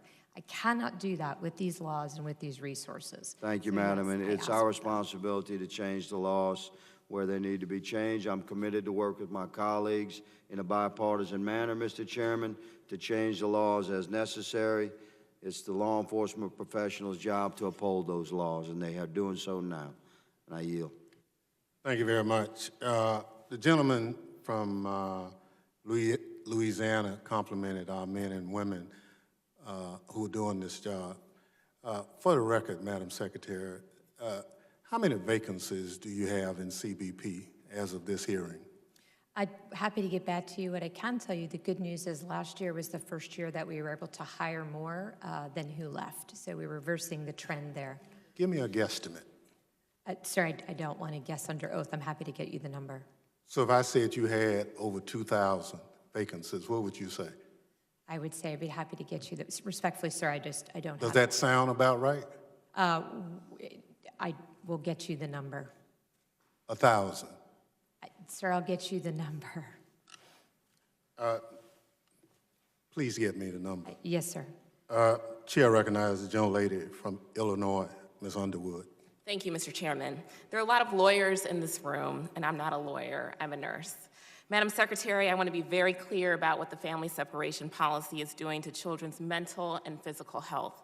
And I want to know if DHS even considered their health when developing these policies. So I only have 5 minutes, so for these questions, I'm looking for a yes or no answer, if you could. When you officially began family separation in spring 2018, were you aware of research showing it causes trauma that can do both immediate and long-term damage to children's health? The information that I was aware of at the time was that the trauma is part of the journey to come up to the border illegally. Okay, so again, we're looking for yes or no answers, ma'am. That was what I do know within the context of the question. Okay, and were you aware that the trauma of family separation is connected to something called toxic stress? I'm not familiar with that term, no. Okay, were you aware that toxic stress can actually change a child's brain because it's still developing? I wasn't familiar with the term. Okay, were you aware that the effects of these traumas are cumulative, that they get worse the longer the trauma goes on? Yes, sorry. I'd like to clarify because we're missing a bigger point here, but yes, ma'am, I'm sorry. Respectfully, Okay. let me answer your questions. Were you aware that the traumatic effects don't go away even if a child is reunited with their family? I understand that they are, no. Okay. Were you aware that family separation can lead to behavioral changes and learning delays for children? Just to be clear, family separation includes the 60,000 UACs who were separated by their parents before they ever got to the border. I understand. My question is about the traumatic effects. So let me just say this, and maybe it will help you with your questions. Families need to be put together. Children should never be put in this situation. We need to fix the system so that they're not. Thank you. Were you aware that family separation can lead to behavioral changes and learning delays for children? Again, kids should be with their families. Okay, so I will take that as a no. Were you aware that it increases a child's risk of heart disease, diabetes, and cancer? I would ask all parents to go to ports of entry, not to separate their children and send them on the journey alone, and not to break U.S. law. Thank you. Were you aware that it increases a child's risk of anxiety, depression, and substance abuse? As a reminder, these are yes or no questions. Ma'am, if I could just cut to the chase, I think we're agreeing. Children need to be with their families. We need to fix the system so that we can enable them to do that. Ma'am, I'm trying to ascertain your knowledge, your prior knowledge of the health impacts of these children when they are separated at the border. The American Psychological Association reports that family separation is on par with beating and torture in terms of its relationship to mental health. Were you aware of that research prior to instituting the policy of family separation? There is no policy of family separation. What we did was increase the number of parents that we referred for prosecution. That is what we have done for the last 3 administrations. Thank you. I'll take that as a no. The law. Let's go back even further to the El Paso pilot program for family separation that reportedly began in 2017. Yes or no, did DHS consult with any pediatric health experts before beginning the pilot? I was not at DHS at that time. I was there in July. I was not aware of the pilot at that time, and then I was working in a different department. Okay, so that would be no. No, ma'am, I just can't speak to it. I wasn't there. I can't speak to what I don't know. Thank you. Yes or no, did DHS collect or analyze any medical data from the pilot program to evaluate how family separation affects a child's physical and mental health? Yes, as I said, I have an advisory council looking at it right now who includes a well-known doctor who is looking at these issues. Can you provide a copy of that data and DHS's analysis to our committee? Of course, the report is not finished, but it's a faculty body, so everything is public. Great. Did you consult with any pediatric experts before the policy officially began in the spring of 2018? We generally and regularly work with them. As you know, the children are cared for by Health and Human Services. Right. But to the extent that we have children in DHS detention centers, we follow all guidelines by the AMA. Right. We work very closely with the medical community. Okay, so then would you provide a copy of that communication from DHS with those experts to the committee? Sure, anything that's available. Thank you. So the American Academy of Pediatrics wrote to DHS 6 times to explain how family separation hurts children and made a number of public statements. Yes or no, are you aware of those warnings? I am, which is why I continue to ask this committee to work with me so that parents do not separate their children. There were 60,000 last year that were separated by their parents. We are talking about 2,000 children that resulted from their parents choosing to break the law, which is why I've continually asked parents to go to a port of entry. Thank you. So from what I've heard today, I'm not sure if DHS was so negligent that they didn't know how traumatic family separation was for children, or if they knew and did it anyways. But in my opinion, both are unacceptable. Tearing kids and their parents apart like this is immoral. Ma'am, it's un-American and it's just plain wrong. Thank you for holding this hearing, Mr. Chairman, and Secretary Nielsen. I'll be following up. I yield back. So, sir, I'd like to respond briefly, if I could. Children from U.S. citizen mothers as well. Put them with domestic abuser. Chair recognizes the young lady from Arizona. Sir, if I could, just really quickly, because I think it's very important to just put this in a brief context. Okay. The young lady's time has expired. I didn't have any time, just to be clear, to respond. But, okay, thank you for the respect. I appreciate that. Madam Secretary? Oh, thank you. Editorializing is not part of the rules. So I just remind you of that. Young lady from Arizona, Congresswoman Lesko. Thank you, Mr. Chairman, and thank you, Secretary, for being here. You have a very difficult job, and I believe you're doing a good job. I have 5 minutes. I have a question, but I do want you to follow up on what you just wanted to say. I just want to clarify really quickly. There's so much misunderstanding. There was the only instances at which children have ever been separated in the last 2 years is the 3 instances that I went over, which is longstanding practice, and when the parents chose to break the law. Just like when parents break the law in the United States of America, we do not put the children in jail with the parents. So the parents came illegally. If they had come to a port of entry, there's no family separation. If we pick up a family in the interior, there's no family separation, which is why there has never been a comprehensive policy of family separation. I'm sorry, ma'am, please. Thank you. Madam Secretary, would you categorize or believe that the men and women that are with the Border Patrol and ICE are experts on illegal immigration and what's happening at the border, since they're there each and every day and dealing with these items? Would you believe they're experts on this? I do, yes, ma'am. And Madam Secretary, Mr. Chairman, Madam Secretary, do you believe, would you say that these men and women who work for Department of Homeland Security, who have the boots on the ground each and every day and are dealing with this, do they believe that there is a crisis on our southern border and a national humanitarian and security crisis? Yes, ma'am. And thank you. And Madam Secretary, as someone who's the head of this agency, who I assume has gone to the border numerous times, has talked to Border Patrol agents and ICE agents and other DHS employees on numerous occasions, do you consider yourself well-versed in what is happening at our southern border and what is happening about illegal immigration in our country? I do, yes. I've taken substantial opportunities to meet with the experts and to understand the problem and the complexity of the laws. Thank you. And so, therefore, Madam Secretary, I would ask you, do you believe that we are that there is a crisis on our southern border, that there is a national security and humanitarian crisis at our southern border, and do you believe that the President of the United States was justified in declaring a national emergency? Ma'am, it is an emergency. As the Secretary of Homeland Security, I can no longer assure you of who is coming into this country. That is a direct national security threat. We are on par to have over 900,000 this year.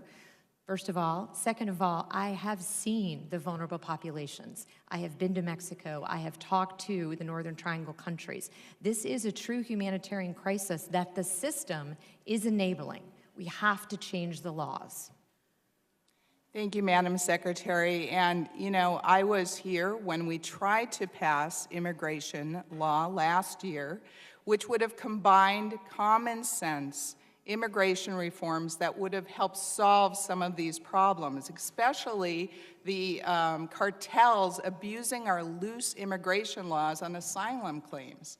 And it would have helped decrease the number of people that are traipsing thousands of miles to get into the United States, that you have said 30% of the women are being sexually assaulted. I believe you said the children, the girls at 10 years old have to be tested for pregnancy because of these sexual assaults that are going on. This is just, please, my colleagues, please, let's work in a bipartisan fashion. We were trying to be bipartisan last year when we tried to pass immigration reform combined with border security funding. Unfortunately, not one of my Democratic colleagues voted for that. The bill did not pass. Would we please stop being so partisan on this issue and against President Trump? And please, let's try to solve this problem for the sake of our entire nation. Thank you. I yield back. Thank you very much. To the young lady from Arizona, there's no question about bipartisan, but if it's just one side, you know, Democrats do have opinions, and when our opinions are not valued, then we vote against it. A genuine bipartisan effort in this area and other areas would be more than appreciated. Madam Secretary, according to your records, at the end of FY18, there were 3,740 vacancies in CBP. There was 1,815 vacancies in Border Patrol.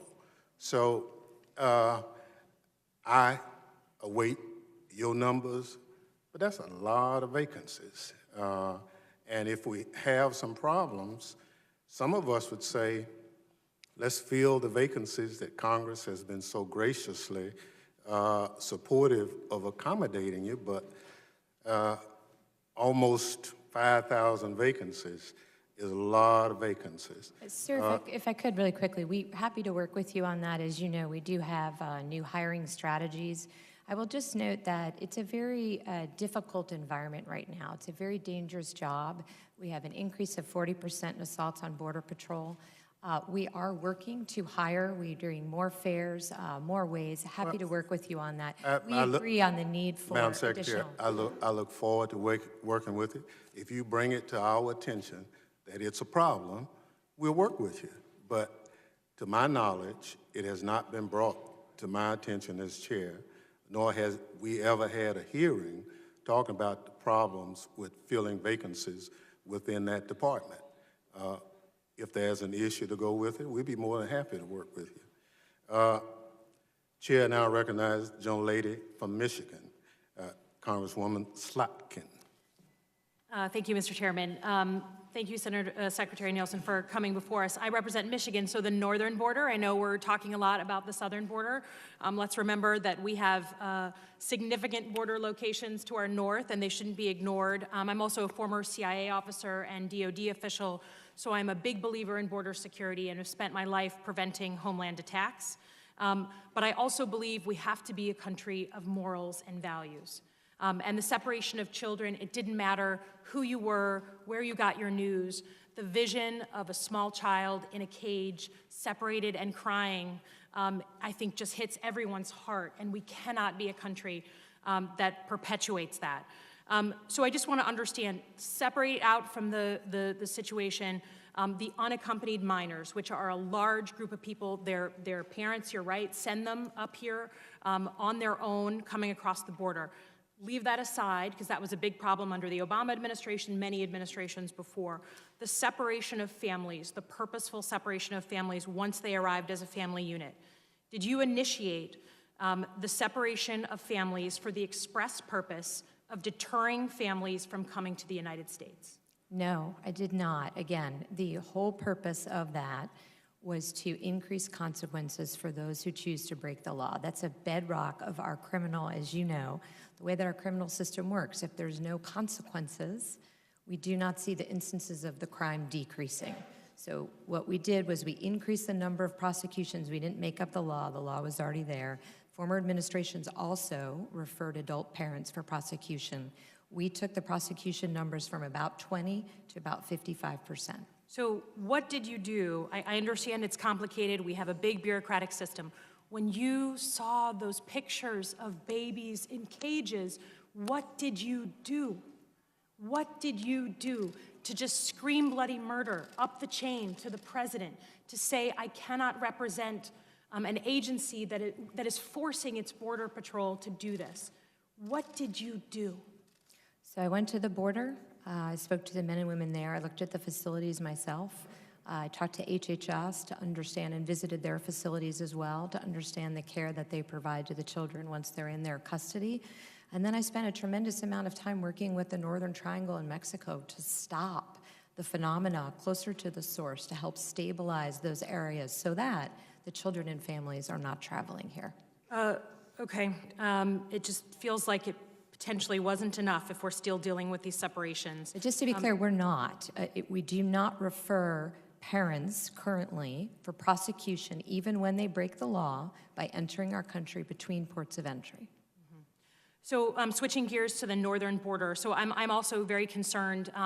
Our border agents do amazing things every day. We have a much higher volume of traffic of trade coming through our northern border than through our southern border. And I'm concerned about the vacancies. Have any border personnel from the northern border been moved and detailed to the southern border to fill staffing gaps? And can you give me a couple of details on that, if so?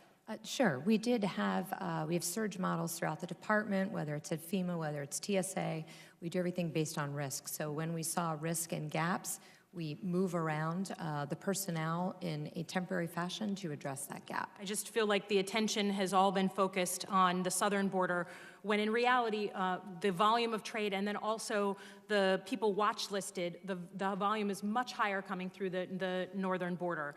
I think you made some misleading statements, and I think it's important to be very, very specific when we're talking about a terrorist threat or watch-listed individuals. Some misleading information about the number of watch-listed individuals coming through our southern border. Can you state for the record, are more watch-listed individuals coming through our northern border or our southern border? So I don't remember actually answering that question. I think the question was about 10 known or suspected terrorists that we stop a day. On the southern border, what I was saying is there's about 3,000 special interest aliens that we've stopped at that border. Compared to the northern border, again, as you know, the number of terrorists actually crossing the border is classified. Happy to do that in a different setting. Okay, I'll look forward to doing that, and I yield the rest of my time to Congresswoman Rice. I would just say really quickly, we do take the northern border seriously. I just met with your colleagues on the Senate side for Michigan. We have the border strategy implementation plan coming out soon. We do have a northern border strategy, which you know focuses on security, critical infrastructure, and all of the interdependencies between. So happy to come talk to you more about that. Thank you for not forgetting about us. I appreciate that. Gentlelady from New York. Thank you, Mr. Chairman, and thank you, Ms. Slotkin. I think it's really important, continuing what Congresswoman Slotkin was talking about making the record very clear and not allowing any misleading statements. It was a policy announced by the Attorney General of this country that families were going to be separated. That was a policy. He did not say we're going to start enforcing a law. It was a policy by this administration that only ended when there were pictures of little kids in cages that had been ripped away from their parents. So I think it's really important, Madam Secretary, that you talk about it and you use the right language. This was not the law, okay? This was a policy that the Attorney General of this country announced was a new policy that they were going to rip kids away from their parents. So I think it's very important that the record reflect that, and I thank my colleague, Ms. Slotkin, and I yield back. Okay, so respectfully, sir, I would like to respond to that because that's... Well, let me just say, do it in writing so we won't have the confusion. I would like to respond quickly because I can tell you... No, gentlelady, we've been back and forth. We have, but it's appropriate for me to clarify for the record because I think you're trying to get to the truth. I think that's what you were too. So I just want to just quickly say that the AG memo that was issued directed all U.S. attorney offices along the southwest border to prosecute all adults who were referred for prosecution. That's what it did. That's a policy. But that is a But policy. it's not as you described it. Madam ma'am. It wasn't Secretary, about... that is a policy. When you knew that that policy was going to result in children having to be taken away from their parents. That's a policy. You should admit it. The consequence of any adult going to jail in this country is they're separated from their child. That wasn't the point of it. The point was to increase prosecutions for those breaking the law and not exempt any class of aliens. Okay, That's Madam what Secretary, the AG it directed. was very clear what the Attorney General meant. Well, we'll follow up with a letter. For the record, Madam Secretary, are we still using cages for children? Sir, we don't use cages for children. In the border facilities that you've been to, they were not made to detain children. As the children are processed through, they are in subparts of those facilities. Madam Secretary?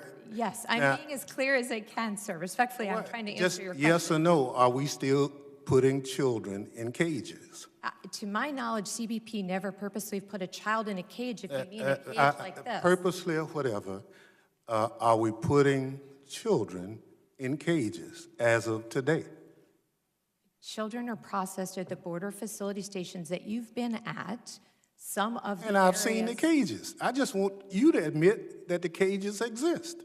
Sir, they're not cages. What are they? Areas of the border facility that are carved out for the safety and protection of those who remain there while they're being processed. If we have two gangs, we separate them into separate areas of that facility. If we have a father and daughter, we separate that from another son. We're not going to go through the semantics. Now, I saw the cyclone fences that were made as cages, and you did too. All you have to do is admit it. If it's a bad policy, then change it. But don't mislead the committee. Do not mislead the committee. Chair recognizes the gentleman from Tennessee, Mr. Green. Thank you, Mr. Chairman and Ranking Member and Secretary. Thank you for the hard work that you do, leading probably one of the most diverse departments in all of our government. As an emergency medicine physician, I trained in my emergency medicine residency down in Texas, did some rotations in Austin, Texas. I have pronounced opiate overdoses. I have pronounced those people dead, and it is a horrific thing to have to do. As I understand it, 300 deaths a week in this country are happening due to heroin overdose, and that 90% of that heroin is coming across the southern border. It's been suggested by the folks on the other side of the aisle that that's only at points of entry. And I'd like to ask you if you could tell us about what's happening between the points of entry, the drugs that you guys are seizing, and what you're expecting is going through. Sure. So first of all, this is another example of it's not an either or. We thank this committee and others who supported our request for additional non-intrusive inspection equipment, which will vastly help our interdiction efforts at the ports. We do see criminals continuing to take advantage of gaps between the ports of entry where there is no barrier and smuggle drugs in. We also, unfortunately, see them using families and children as pawns. So often they will send a group of migrants across the border in one area where there's no barrier, while CBP is responding to that location. They then will smuggle drugs nearby through another vulnerable part of the border. There's changing the subject a little bit, there's a New York Times article this, I believe it was Saturday, and the title of the article is "You Have to Pay with Your Body." And it's about a woman who hired a coyote to bring her over the border. Of course, she was assaulted many times during that process.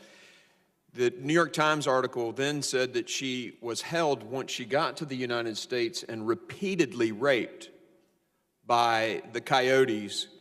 And I just asked the question, I guess it's 31% of women that are coming across the border this way are having to face similar experiences. How many women does it take being raped before this really is a crisis? Sir, if you're asking my opinion, it's one. It's one child who dies. It's one woman who's raped, because the system doesn't need to work that way. We can fix the system to protect vulnerable populations. Thank you. I would agree 100% with you. In regard to the child separation, and there we talked about the cages here, as I recall, the images that circulated around the internet were actually from the Obama administration. They later found out that the picture that circulated the internet of a child in a cage came from the time frame when it was the Obama administration. My question, doesn't it seem reasonable that if all the investigations that are going on, and you've just recently been subpoenaed to provide information about the names of children that have been separated, unfortunately, they only ask you to go back to the Trump administration, the window of the Trump administration in those subpoenas. It seems to me that if it were because we're concerned about the children, if the images are really from back in the Obama administration, why wouldn't we ask for that data going back further than just the Trump administration? It's really about protecting and caring for and making sure the safety of the children. Why wouldn't we go back to when the separations really started? And let me just stop you. You don't have to answer that question. I'll answer it for you. It's because this isn't about just the safety of children. It's about slamming the president. Let me ask you this question. It's a hypothetical. I only have a little bit of time left. How many lives could we actually save? Guess. How many lives could we save if we really secured our border? Again, I'd be hazarding a guess here, sir, but we have 4,300 that we've saved. If you extrapolate out those, unfortunately, that we find you have died along the journey, hundreds of thousands. Yeah, I would think it would be that number too. How many women in that, if we were going to multiply the 31% times just this year, how many women in the first few months of this year have come across the border illegally that way that you've processed? I don't have the breakdown of women from family units, but Okay. the family units have continued to go up as you It'd be great to know that number, and then we could multiply it times Doctors Without Borders is 31% and come up with that many women probably got raped this year because of our failed policies. Thank you. I yield. Thank you. The chair now recognizes the young lady from Nevada, Ms. Titus. Thank you, Mr. Chairman. You know, I've been sitting here listening to this for quite a while and just want to make a couple of observations. One is the choreography is just amazing. When the Democrats ask a question, Madam Secretary, you never have the answer. You don't have any of the numbers and you're going to get back to us. But when the Republicans ask a question, boy, you're right on top of that with the statistics and the numbers. You got it all right down there in front of you. I wonder if this has kind of been orchestrated. Second, there's a great deal of obfuscation. We talk about the zero tolerance or family separation. You say it's not a policy, it's the law, you're obeying the law. No, it is a policy, you're not doing it now. If you're not doing it, are you breaking the law? Which is it?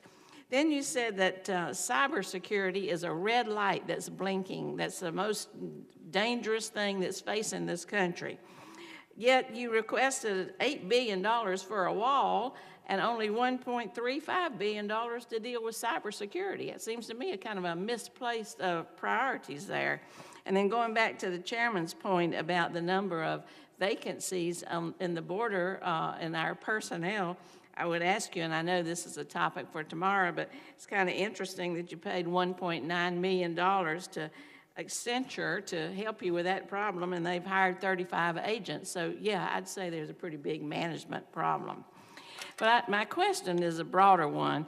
We know that we need comprehensive immigration reform. We'd like to see it be bipartisan. We've reached across the aisle since I was first elected here and gotten nothing in return. But it's more than just border control. We need to deal with the dreamers, the DACA recipients, TPS. They're all living in a situation of uncertainty. You testified that you had never met a dreamer last year. I wonder, is that still true? No, ma'am. As you know, they have, under the court case right now, they are legally present, and we continue to renew those who were part of the original application process. So have you talked to this dreamer? Do you know anything about their story? I mean, I've got about, thousands of dreamers, 13,000 actually, dreamers in my district. I know their life stories. I know about their families. I'm not just sitting across the courtroom from them. Have you met with any of them? I think that's why we agree that they deserve a legal status, which is what I've said every time I've testified. I support a legal status for the DACA population. So you don't think the dreamers are a security threat to this country? When they commit a crime or they otherwise fail a background check, as you know, they no longer are covered under the DACA program. Do you feel that they are a security threat to this country? Some of them have committed crimes. They're no longer part of DACA. So by definition, if you are a DACA recipient, you have not committed a crime. Do you feel like they're a threat to our economy? Ma'am, I support their legal status. So that means you would support a clean bill to give DACA recipients a pathway to citizenship? No, I would not. And the reason for that is because we can't handle that situation without handling the situation that brought them here to begin with. I don't want to inadvertently create a new pull factor. I want to make sure that we secure the border and that we are able to give legal status to the DACA population. So you don't think they're a security threat, you don't think they're an economic threat, but you wouldn't support any kind of pathway to citizenship? I won't support things that will continue the crisis that we have at the border by serving as a pull factor alone. No, ma'am. Well, what about the people who are TPS, who are here now? They're not being pulled here. They live here now. They've been here 20 years. You have many families that are mixed status. Do you see them as a security threat or an economic threat? Would you support some kind of protection for them as a pathway to citizenship? Yes, ma'am. And in the letter to Senator Shelby from the White House during the appropriations negotiations, the administration also supports that. And if we brought a clean bill to give TPS pathway to citizenship, you and the administration and your colleagues across the aisle would support that? Because there is a bill that's on the table right now. Promise Bill, I believe, is the acronym for it. Ma'am, as the Secretary of Homeland Security, I can't support something that will every time we have done a program that provides additional paths to citizenship for those who are illegally present, it does serve as a pull factor. So TPS is not illegally present. Their status, we have a court case, as you know, but the program itself was temporary. And so they do not have the temporary protected status, but we, of course, are not deporting them as we work through the court case. But I agree with you that, yes, we need to provide a legal status. What I am concerned about is I want to make sure that we secure the border at the same time and reduce the pull factors so that people are under the impression they can come here without any legal right to stay, to then be subject to protections later. In your opening statement, you said you want to encourage and support legal immigration. It's the illegal immigration you're worried about. Is not TPS and are not the Dreamers, are not they under the category of legal immigration? The TPS was a protected temporary status, as you know. Legal or illegal? It's neither. It's not legal? They're legally present. Yes. But they're not I'll immigrants. yield back, Mr. Chairman. Thank you very much for your patience. Thank you. Chair now recognizes the gentleman from Texas, Mr. Taylor.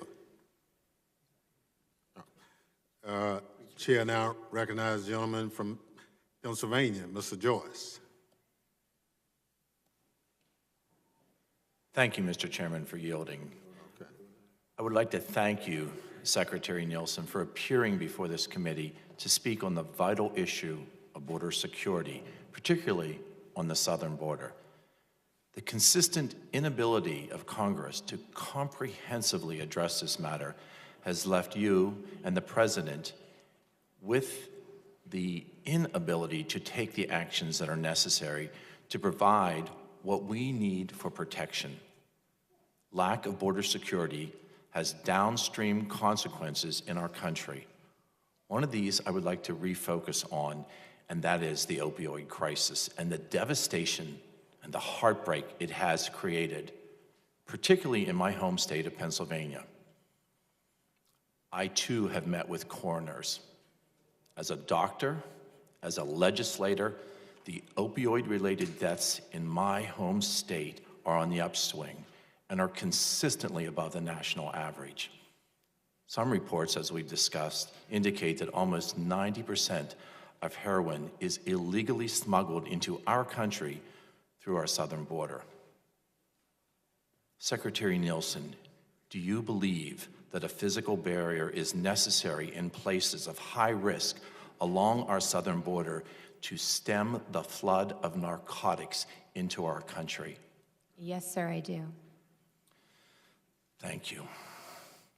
As a doctor, as a legislator, facing this incredible opioid crisis, watching families separated, watching children and young adults die, do you and other experts believe that the construction of additional barriers and walls will help combat the opioid flow into our country?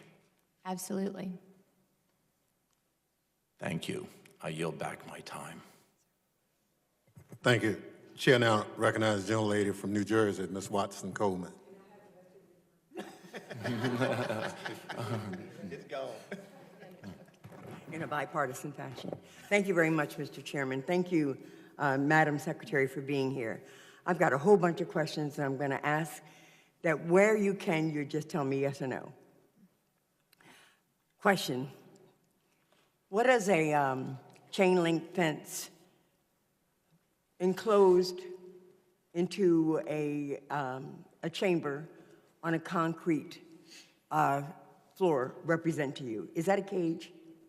It's a detention space, ma'am, that you know has existed for decades. Does it differ from the cages you put your dogs in when you let them stay outside? Is it different?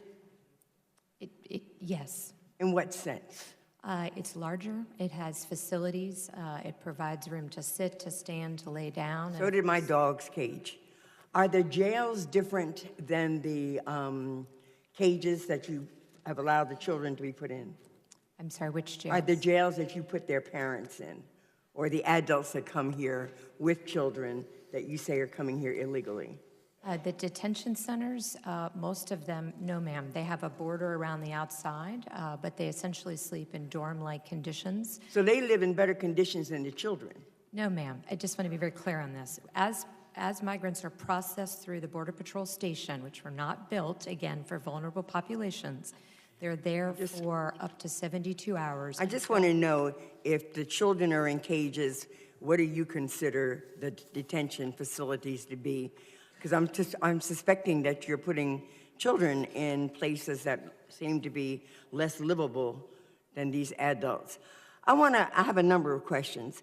I want to start by discussing Marie Juarez, a toddler who died in my home state of New Jersey after being detained by DHS. After fleeing violence in Guatemala, she and her mother were detained by CBP and held in ICE custody at a private facility in Texas.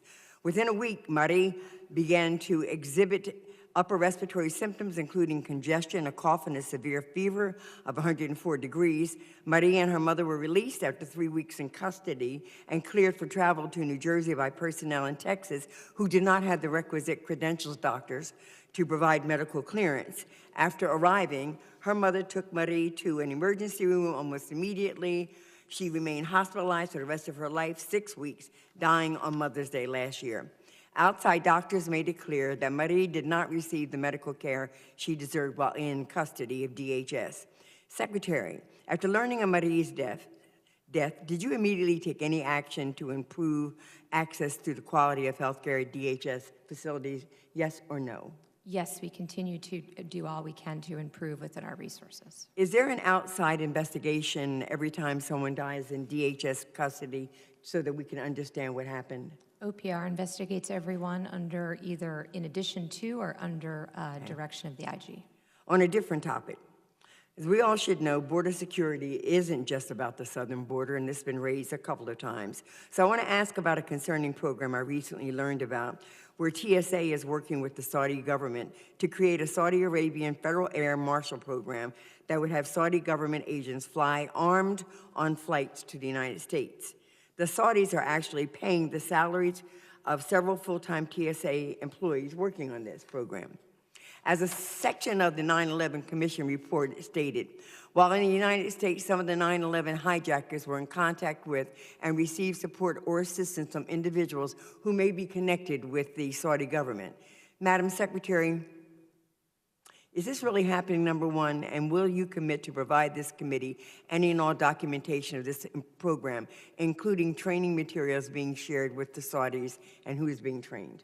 We're happy to provide you materials, ma'am, and come brief you. I'm happy to have the TSA administrator come brief you. All right, and how long would I have to wait to get this information? That I can't answer, but what I can do is get you an answer today as to when we could be able to provide that to you. Thank you. I don't know if I asked this. I was talking so fast.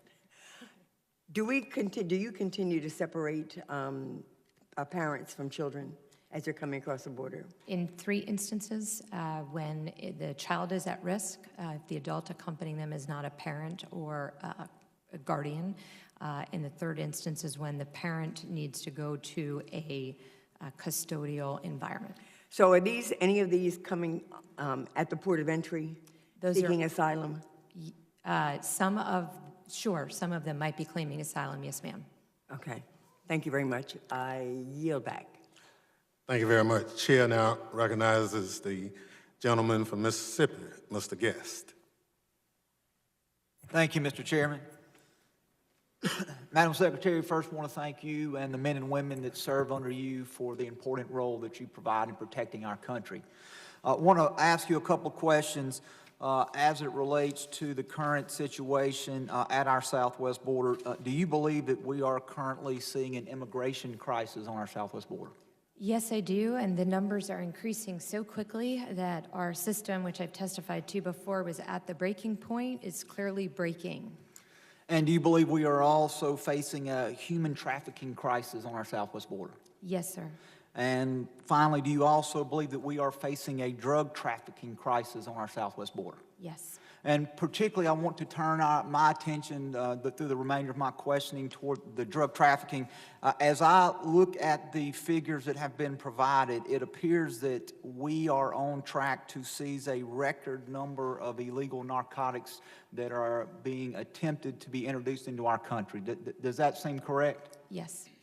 And what can we do as a country? What is the single most effective thing that you believe that we can do to prevent illegal drugs from entering America? We need to take operational control of the southern border. So that's increasing our ability to detect at the ports of entry, and it's also having situational awareness, impedance and denial, and responsibilities between the ports of entry. And do you believe that a physical barrier is an important part of our strategy to decrease the flow of illegal drugs from entering America? I believe that, but more importantly, the men and women and professionals of CBP believe that. And I think there was a question earlier about what we are doing along our northern border. Do we have the same type of crisis at our northern border that we're currently seeing on our southern border? We do not have a humanitarian crisis, and we certainly do not have the numbers of those trying to enter illegally without a legal right to stay. And I believe you talked in your official testimony about the transnational criminal organizations, or what we commonly refer to as drug cartels. Yes, sir. What can we do as a Congress to provide you additional support as we seek to fight drug cartels from bringing their controlled substances into our country? Congress has been extraordinarily helpful, thank you, with both the Interdict Act and the STOP Act. Those have been very helpful in giving us additional authorities to comprehensively look at the drug issue. At this time, we believe we have all the authorities we need. We work throughout the department to combat this. This is part of that regional compact that I mentioned that we hope to sign soon with the Northern Triangle, but we also work very closely with international partners throughout the world to dismantle all of the illicit marketplaces. ICE alone has over 200 investigations into the illicit marketplaces to take them down where they are selling the drugs. And just in general, would you agree that we as a Congress have not given you the tools that you and your officers need to prevent drugs from illegally entering a country across our southwest border? Sir, we need a barrier. We cannot take operational control of the border without it. And so, and I would agree, it's your opinion and the opinion of experts that you've spoken with, without a physical barrier, it would be all but impossible for us to secure our border from those people seeking to introduce the poison that we know as, whether it be cocaine, methamphetamine, heroin, fentanyl, from entering our country through our southwest border. Yes, sir. The professionals speak in terms of, on a risk-based way, of vanishing time. In other words, there are parts of the border where the cities in Mexico and the United States are so close together that a drug smuggler or mule can disappear in a matter of seconds into the United States without a physical barrier. And Madam Secretary, wouldn't it be advantageous if we were able to funnel all traffic, whether it be commercial, passenger traffic, through our ports of entry, where we could then concentrate our technology and our manpower on screening individuals and vehicles entering the country there, instead of having to spend man-hours and manpower securing the unsecured portion of our border that do not currently have a physical barrier? Yes, sir, and it would reduce the humanitarian crisis. And one final question, Madam Secretary. Some members of Congress have advocated abolishing ICE, the Immigration Customs Enforcement, which is an agency that is under your control. And my question is, would this make our communities safer, or would the American public be placed at greater risk if we as a Congress took the unprecedented move to abolish this needed law enforcement agency? I can say with absolutely certainty that the United States would be unsafer, sir. Part of their mission is anti-trafficking. They do counter child exploitation. They do counter weapons of mass destruction, proliferation. They also help with antiquities and returning illicit goods, because they also have customs enforcement. But they are a top-notch investigative unit of the United States government. They are mimicked as a best practice throughout the world. Without them, we would not be able to protect children and victims of trafficking. Thank you. I yield back, Mr. Chairman. Thank you. Chair now recognizes the young lady from California, Ms. Barragan. Thank you. Madam Secretary, I serve as the second vice chair for the Congressional Hispanic Caucus, and it's been some time since you've come, you've met with us. Will you commit today to coming back to meet with the Congressional Hispanic Caucus? Yes. Okay, we do that soon? Yes. Great, thank you. Madam Secretary, we know that ex-FBI Director James Comey took contemporaneous memos on his meeting with Trump and his interactions. We also know that your former boss, Secretary John Kelly, also wrote contemporaneous internal memos about his interactions with the president, in particular, how he was ordered to give Mr. Kushner the top security clearance. My question is very simple, and I remind you, Ms. Secretary, that you are under oath. Have you taken any contemporaneous memos about your interactions with President Trump? No, I have not. Madam Secretary, do you know how many children have died in CBP custody under your tenure as Secretary? Yes, so we have the numbers for CBP and ICE. Can you give me the numbers of how many children have died?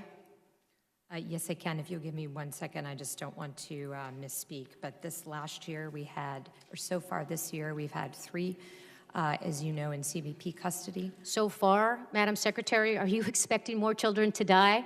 No, ma'am, I just want to be accurate with Okay. the time. To be clear, any death is a tragedy. Any death should be prevented. And part of what I've asked this body to do is change the laws so that we have a better chance. Do you know the names of the children that have died? One was a stillborn death, but the other 2 were Felipe and Jacqueline. Have you spoken to their families at all, Madam Secretary? I have not spoken with their families, no, ma'am. Okay. I want to turn to a slide that I have. If we can put it up, there it is. You testified that asylum seekers are not being turned away at the ports of entry. Was that your testimony here today? They are not turned away. They are brought in. I'm not sure if you're talking about the Migrant Protection Protocol, but in that case, Any asylum seeker who comes to a port of entry, you basically allowed have to just make said, their claim. Okay, well, let me tell you, Madam Secretary, either you're lying to this committee or you don't know what's happening at the border. And I have been there firsthand, and I have seen it twice. More recently, it just happened on Saturday when I happened to be crossing the border with my mother. And I heard a gentleman say, I'm from Honduras, I want to apply for asylum. He was already at the turnstile at the Ped West entry. And the agent said, sir, unless you have a visa, you need to leave, you need to go away. They didn't say what you just said people do. They didn't say, here is where you go get on a list. They didn't say, here is the information where you go get access to counsel. As a matter of fact, I pulled out my phone, I started to record, and you know what? I was asked to stop recording. Why? Because they don't want the American people knowing what is happening at that southern border. And Madam Secretary, I don't know if you know what's happening, or if this is happening without you knowing, but it's totally unacceptable. And as a member of this committee, you're darn right I'm going to hold you accountable for knowing what's happening at the bottom. Do you know that 2 members of Congress had to sleep overnight and spend 14 hours in the cold on the concrete at the Otay Mesa port of entry so that Maria, the woman who was tear gassed at the port of entry, would be allowed to present herself because she was on U.S. soil, and legally that's what asylum allows? Did you know that? Ma'am, what I know is I would ask you. Yes or no? Did you know that 2 members of Congress had to do that? I know that we have a process. Okay, you obviously don't know. But see, this is what I'm saying. You don't know these things. 2 members of Congress. Does it take 2 members of Congress to be there to witness somebody presenting themselves for asylum at the port of entry? That's not what the law says. Are you familiar with the asylum laws, Madam Secretary? Yes. Where in the asylum law does it say that when you present yourself at a port of entry, and by the way, when you're on U.S. soil, that you could be sent by an agent to another port of entry? Is it anywhere in the asylum law? What we're trying to do is process. It's not in there. I know, just it's a yes or no. It's not in there. Because what you all are doing is not within the confines of the law. You talk about a list. Under what authority is there in U.S. law that a list could be started to have people wait in Mexico? Do you have that authority? Yes, ma'am. What is under that, what authority? The authority is to do all that we can to protect the migrants coming here. So as Okay, well, that's not what the asylum law says. The asylum law says. And I would ask, can you produce every single list at the port of entry that's under U.S.? We do not have the list, to be clear. The list is in Mexico. So you have the authority to do a list, but you don't have access to a list? And you don't control that list? What I mean by the list, ma'am, is that so you're basically farming this out to the, would you like Mexican me to answer authorities. Any of your questions? Well, you don't have answers. But how do you know? Because you're not giving me the opportunity. Because these are simple yes or no questions. It's authority is, hey, there's this law, this is what it's under, and you haven't done that. The very last thing I just want to say, because my time is up, is you said that you waited to give direction on how to implement the zero tolerance policy because you wanted to do it with compassion. Do you know how outrageous that sounds? You wanted to separate children and families, and you wanted to do it with compassion.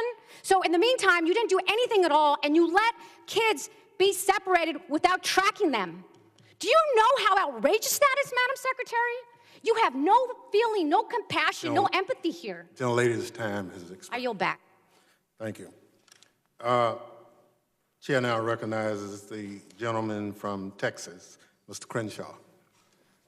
Thank you, Mr. Chairman. Thank you, Madam Secretary, for being here and helping us answer the fundamental question of whether we care about our sovereignty and the rule of law in our country. And unfortunately, I have the now cynical view that I'm not so sure we all agree on that we all value the rule of law and value the ability to manage our border effectively. A lot of questions have come up about the humanity of our policies, as they should. There's some rightful anger about family separation. But unfortunately, it's myopic because nobody ever talks about the other issues that we might have when it comes to our humanity. There was a young woman in my office yesterday. She's from Mexico. She's about 18 years old. She was taken across the border, kidnapped about 5 years ago. On the third attempt, because they were turned back twice by Border Patrol, on the third attempt, they made it through, and she was brought to New York City, where she was raped approximately 30 times a day for 5 years. I don't know why nobody talks about that kind of stuff. When I was at the border in McAllen, in one day, in one location, 16 kids came across with adults that were not their parents. Further questioning and follow-through led to a stash house with 54 people kidnapped inside in Houston. Nobody talks about that humanity. Those are direct results of the fact that our asylum laws are taken advantage of. That's a direct result of the fact that that woman in my office was allowed to walk straight across the border. Nobody stopped her. There's no wall, nothing. Would have been turned back otherwise and not been in New York City to suffer the absolute nightmare that she did. And then we get to the question of whether walls work. And this has been a really fun conversation over the last couple months. Do walls work?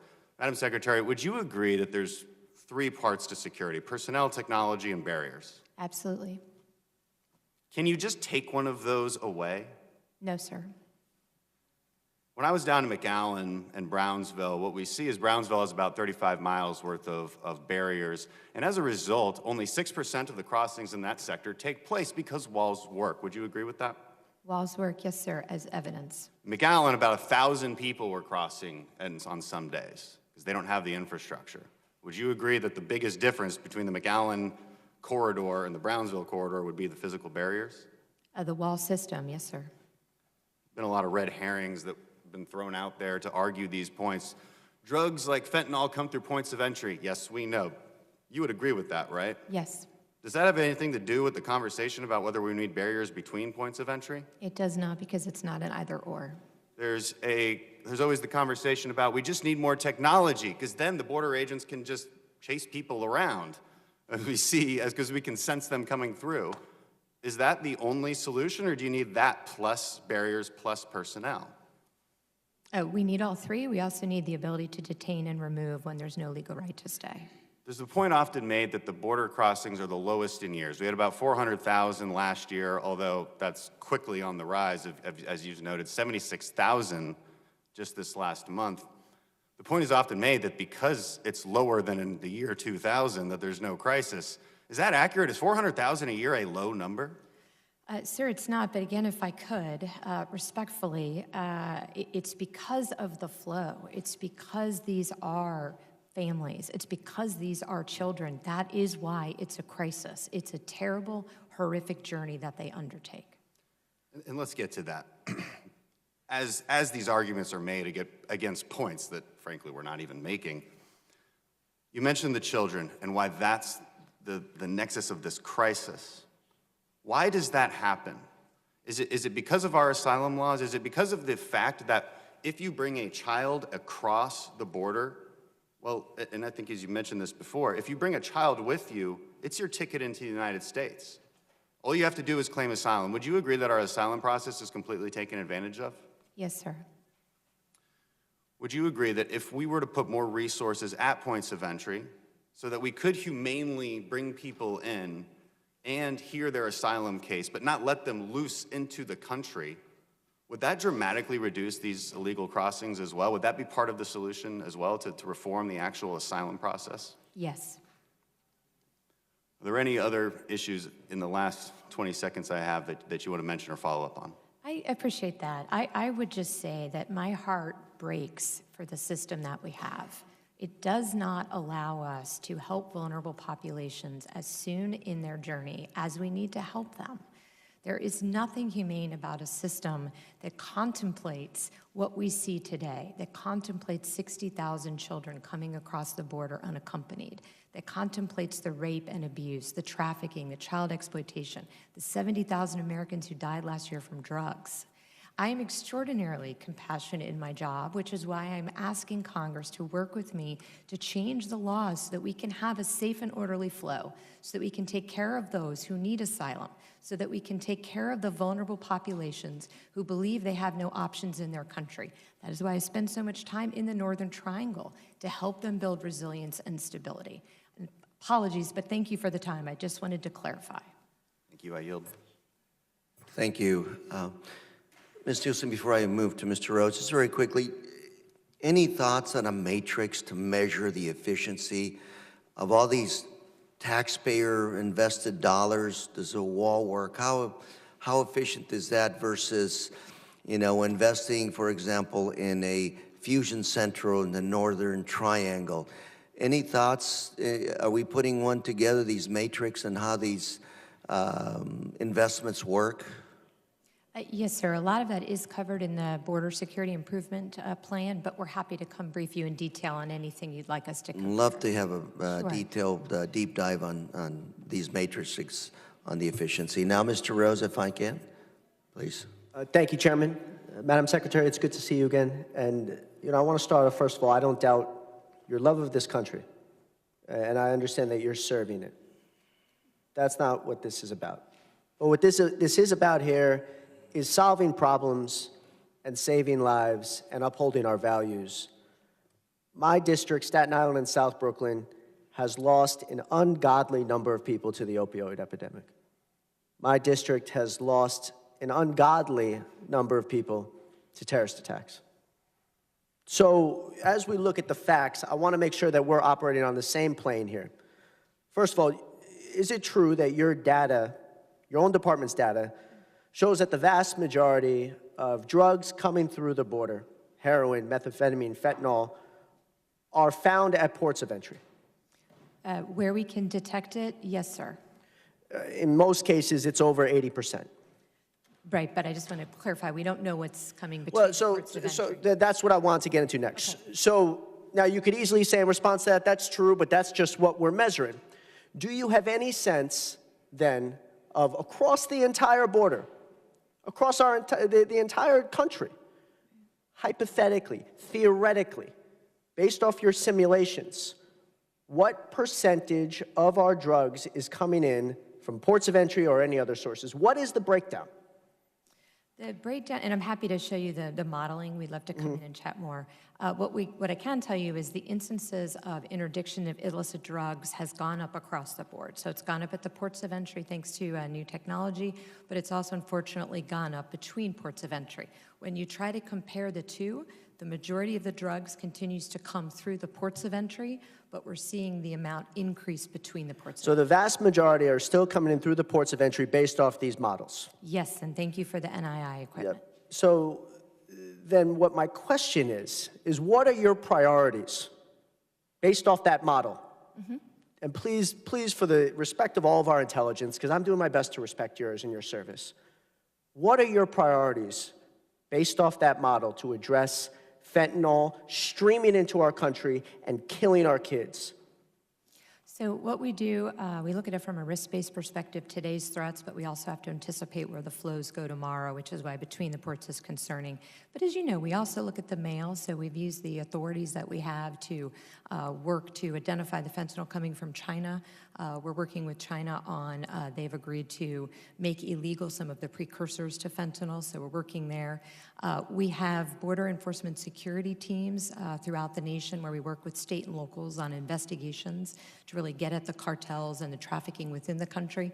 And then we work at the source through the National Targeting Center with our international partners to ensure as much as we can that what's... But what I did ask, and again, I'm trying not to be adversarial here, is in terms of based off this model, and the fact that you're dealing with limited, not zero-sum amount of funds, your priorities, my understanding, are mail, ports of entry.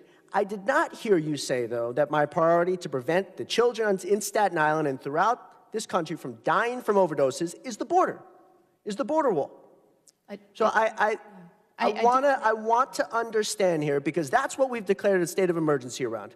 Yeah, well, That's what we declared it around. So I want to understand how many less children will be dying because of this border wall. And I do not understand the math or the science or the planning behind this. That's my issue. I do not understand how this leads to any positive effect on the opioid epidemic, to any positive effect in terms of our efforts at counterterrorism. What models are this based off of? we're happy to come share with you in detail, sir, but in general, the impedance and denial prevents that smuggling through that part of the border where we have physical barrier. So the criminal then has a choice. They can try to smuggle it through the ports of entry where we're also increasing technology, or they go and find another part of the border that is unsecured. So you think that our current stance with this additional investment at ports of entry is satisfactory at this point? No, sir. I think it helps us at the ports of entry, but what we see is the increase of interdiction of drugs between ports of entry. How much more money do you need at our ports of entry? Right now, we have this wonderful influx to get NII machines, so I'd love to get back to you. We're going to see how much more that improves our ability to interdict. Thank you. Thank you, Mr. Rose. If I can call now on Mr. Green, State of Texas. Thank you. Madam Secretary, what happened to give me your tired, your poor, your huddled masses yearning to breathe free, the wretched refuse of your teeming shore? Send these, the homeless, the tempest-tossed, to me. I lift my lamp beside the golden door. What happened? Madam Secretary, asylees are not illegals. Madam Secretary, do you know the number of people who came through Ellis Island? No, sir, not. I do. 12 million. Do you know where they came from? All over the world. I do. Germany, Ireland, Britain, Scandinavian countries, Southern and Eastern Europe.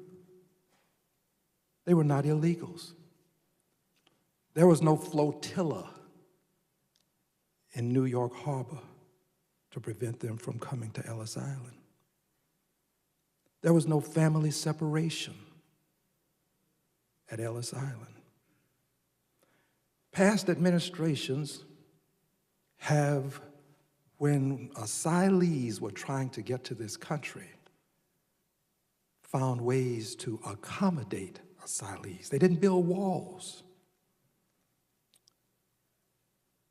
When the Cubans were fleeing Castro, we created wet foot, dry foot. 1 foot on dry land, and you could walk on in to a pathway to citizenship. Madam Secretary, do you know who Scarface is? I'm sorry. I'll tell you.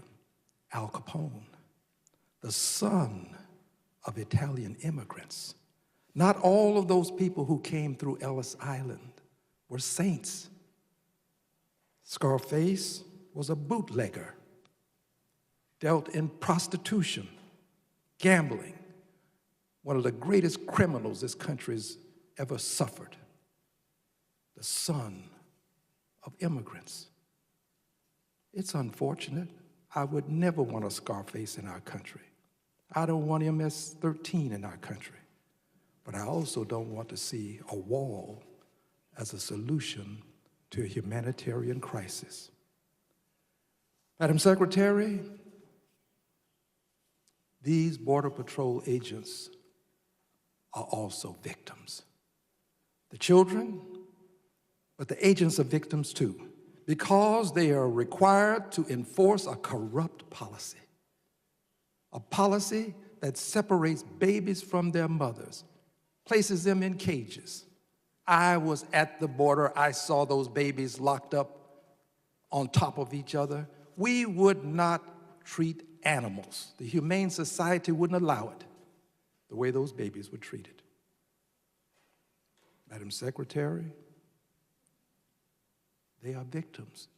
You have all of these vacancies in part because a good many people don't want to be a part of that kind of circumstance. They're victims too. The children are victims, and the people who are forced to do what they are doing to these babies are victims too. Madam Secretary, here is the problem. We have surpassed our color quota. There are those who believe that we already have too many people of color in this country.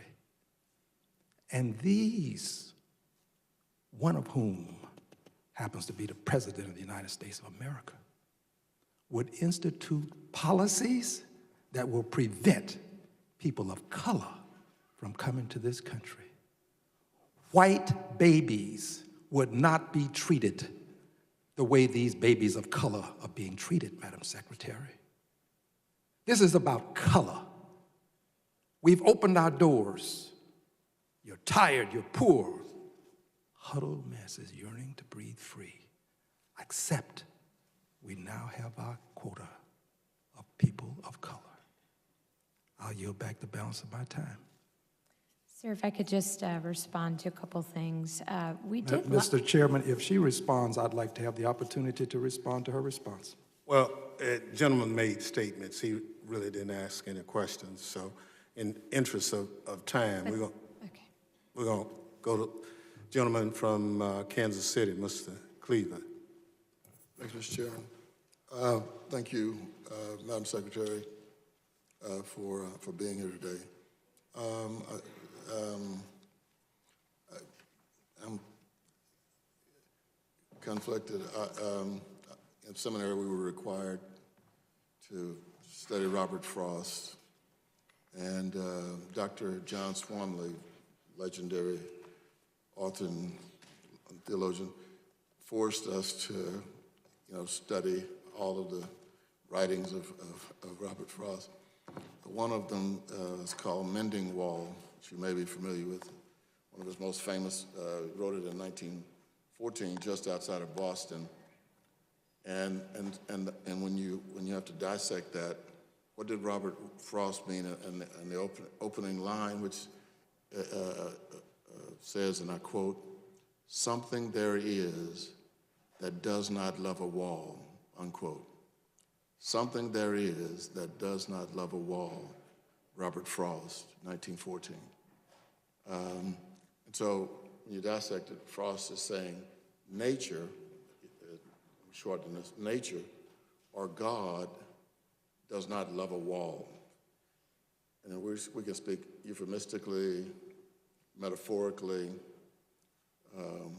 that walls don't make good neighbors. Walls make long-term enemies. And I may be wrong about everything.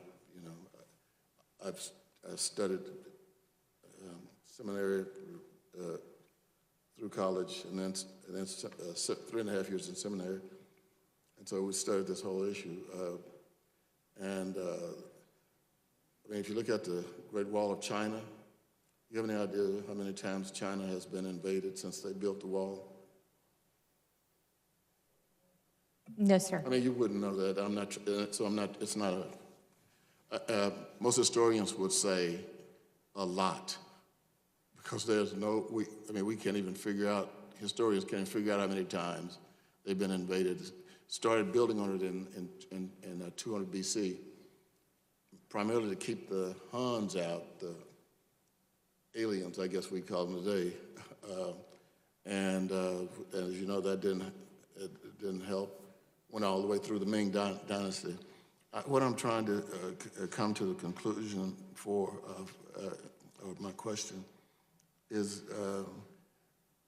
do you see anything wrong with the United States of America, the most powerful nation that God has allowed to exist, building a wall?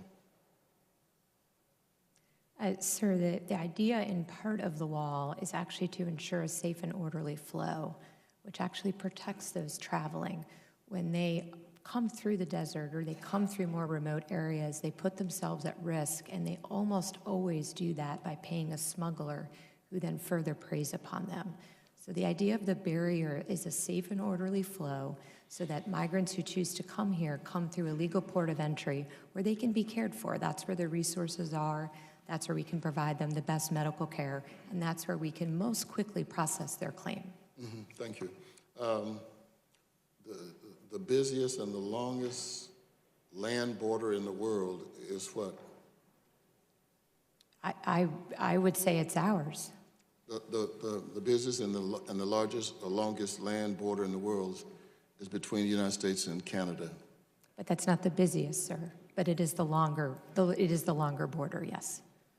We might have to have an argument about the busiest based on, I don't want to get into the trade amounts coming across the border from Canada, but it's 5,500 miles.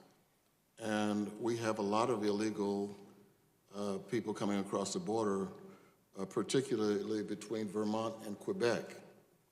And the going fee is about $4,000 to bring people across the border. And it just, and the numbers coming across, I'm sure you know this, are increasing. And so, my final question, I have 12 seconds. Would you be okay with building a wall to separate the United States and Canada? So we do everything by risk. As you know, sir, right now, the risk is not such that it would necessitate physical barriers, but we do very closely work with the Canadians to ensure a safe and orderly flow. What we do is we continue to analyze that daily to ensure that we do have mechanisms to provide security to both countries and to those traveling populations. Yeah, my time is up. Thank you. Thank you very much. Chair now recognizes the young lady from Florida, Ms. Dimmons. Thank you so much, Mr. Chairman and Secretary Nielsen. Thank you for being with us today. It's good to see you again.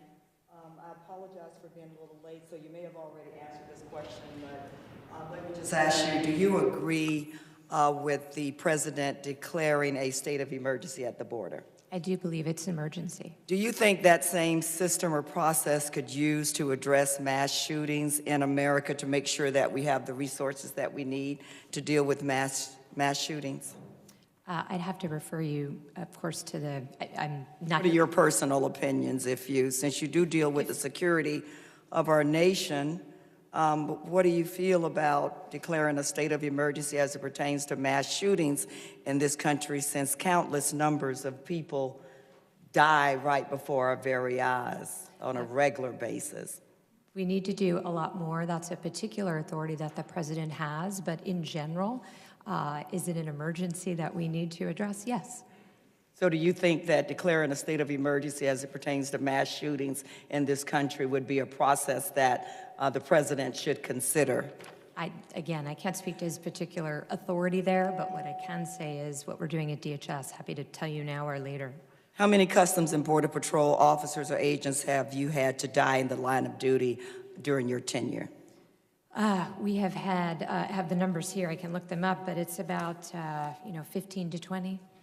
I'm sorry. I would just ask you, Not in the Secretary. line of duty, not in the line of duty. We've had Okay, some how many die in the that line were- of duty Zero. at this border where there is Zero. a crisis? Zero. Zero have died in the. In this how last many? year. How many Customs and Border Patrol officers or agents would you say have been seriously injured in the line of duty at the border, the southwest border in particular, during your tenure? So we could get you those figures. We have at least 60 instances of rockings, and the assaults have gone up 40%. Okay, I remember a city near Orlando where there was one murder in January and one murder in December, and they reported that murder rate had gone up 100%. So you don't know, in terms of serious injury, how many officers or agents have been seriously injured during your tenure? Happy to get you that information. At this crisis at the border. Okay, change of direction for just a minute. Secretary Nielsen, you know that the Fifth Amendment requires that private property owners must receive just compensation for property seized under eminent domain. Is that correct? Yes. Okay, in some cases, the federal government can assume ownership of private property before compensation has been adjudicated and before a landowner has received payment for their land. Now, we can certainly debate whether seizing of land from private property owners is the right thing to do or not. We know that some property owners in Texas whose land may be seized, they had deeds predating statehood in Texas, but I would like to focus on just compensation. Determining just compensation seems to be a challenge for the department. There have been reports about the discrepancies between those who are represented by, have legal representation versus those who don't, and what the department feels the land value is versus other sources. How does the federal government determine just compensation for land seized at the southwest border? It's usually based on the market rate, the amount of acreage, and then, of course, a variety of other factors, including the terrain of the land and what it could otherwise be used for. USA Today has reported that some landowners were offered less than $100, while the market value was up to 120 times greater. And you said that they use fair market value to determine that? The general market value, yes. Okay, so do you have any explanation at all for the discrepancies? I'm happy to look further into it and come and talk to you about it. What federal resources exist to help landowners who are at the mercy of the federal government negotiate just compensation for their land? To my knowledge, the United States does not have the ability to pay for counsel for them, but of course, it usually takes 12 to 16 months for this process to complete. And so during that time, we work very closely both with the area, the courts, if they're involved, and the landowner. Looking at the area in the border where the president seems determined to build a wall, regardless of the necessity to do that, how many landowners would be affected? I don't have a particular number, ma'am. As you know, and as you described, some of the parcels, it's very difficult to determine who owns them. We have actually people looking through microfiche to ensure that we do our very best to identify owners of particular parcels of land. Secretary Nielsen, I am out of time, but we certainly have a lot more to discuss in this issue. I'll yield back. Thank you, and thank you, Mr. Chairman. Thank you very much. I thank the witness for her testimony and the members for their questions. I ask unanimous consent to enter statements into the record from organizations regarding asylum seekers, families, and children in DHS's custody and other border security issues.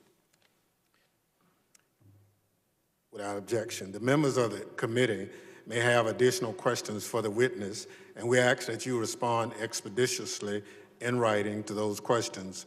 Pursuant to the committee rules 7D, the hearing record will be held open for 10 days. Hearing no further business, the committee stands adjourned. See you, man. All right.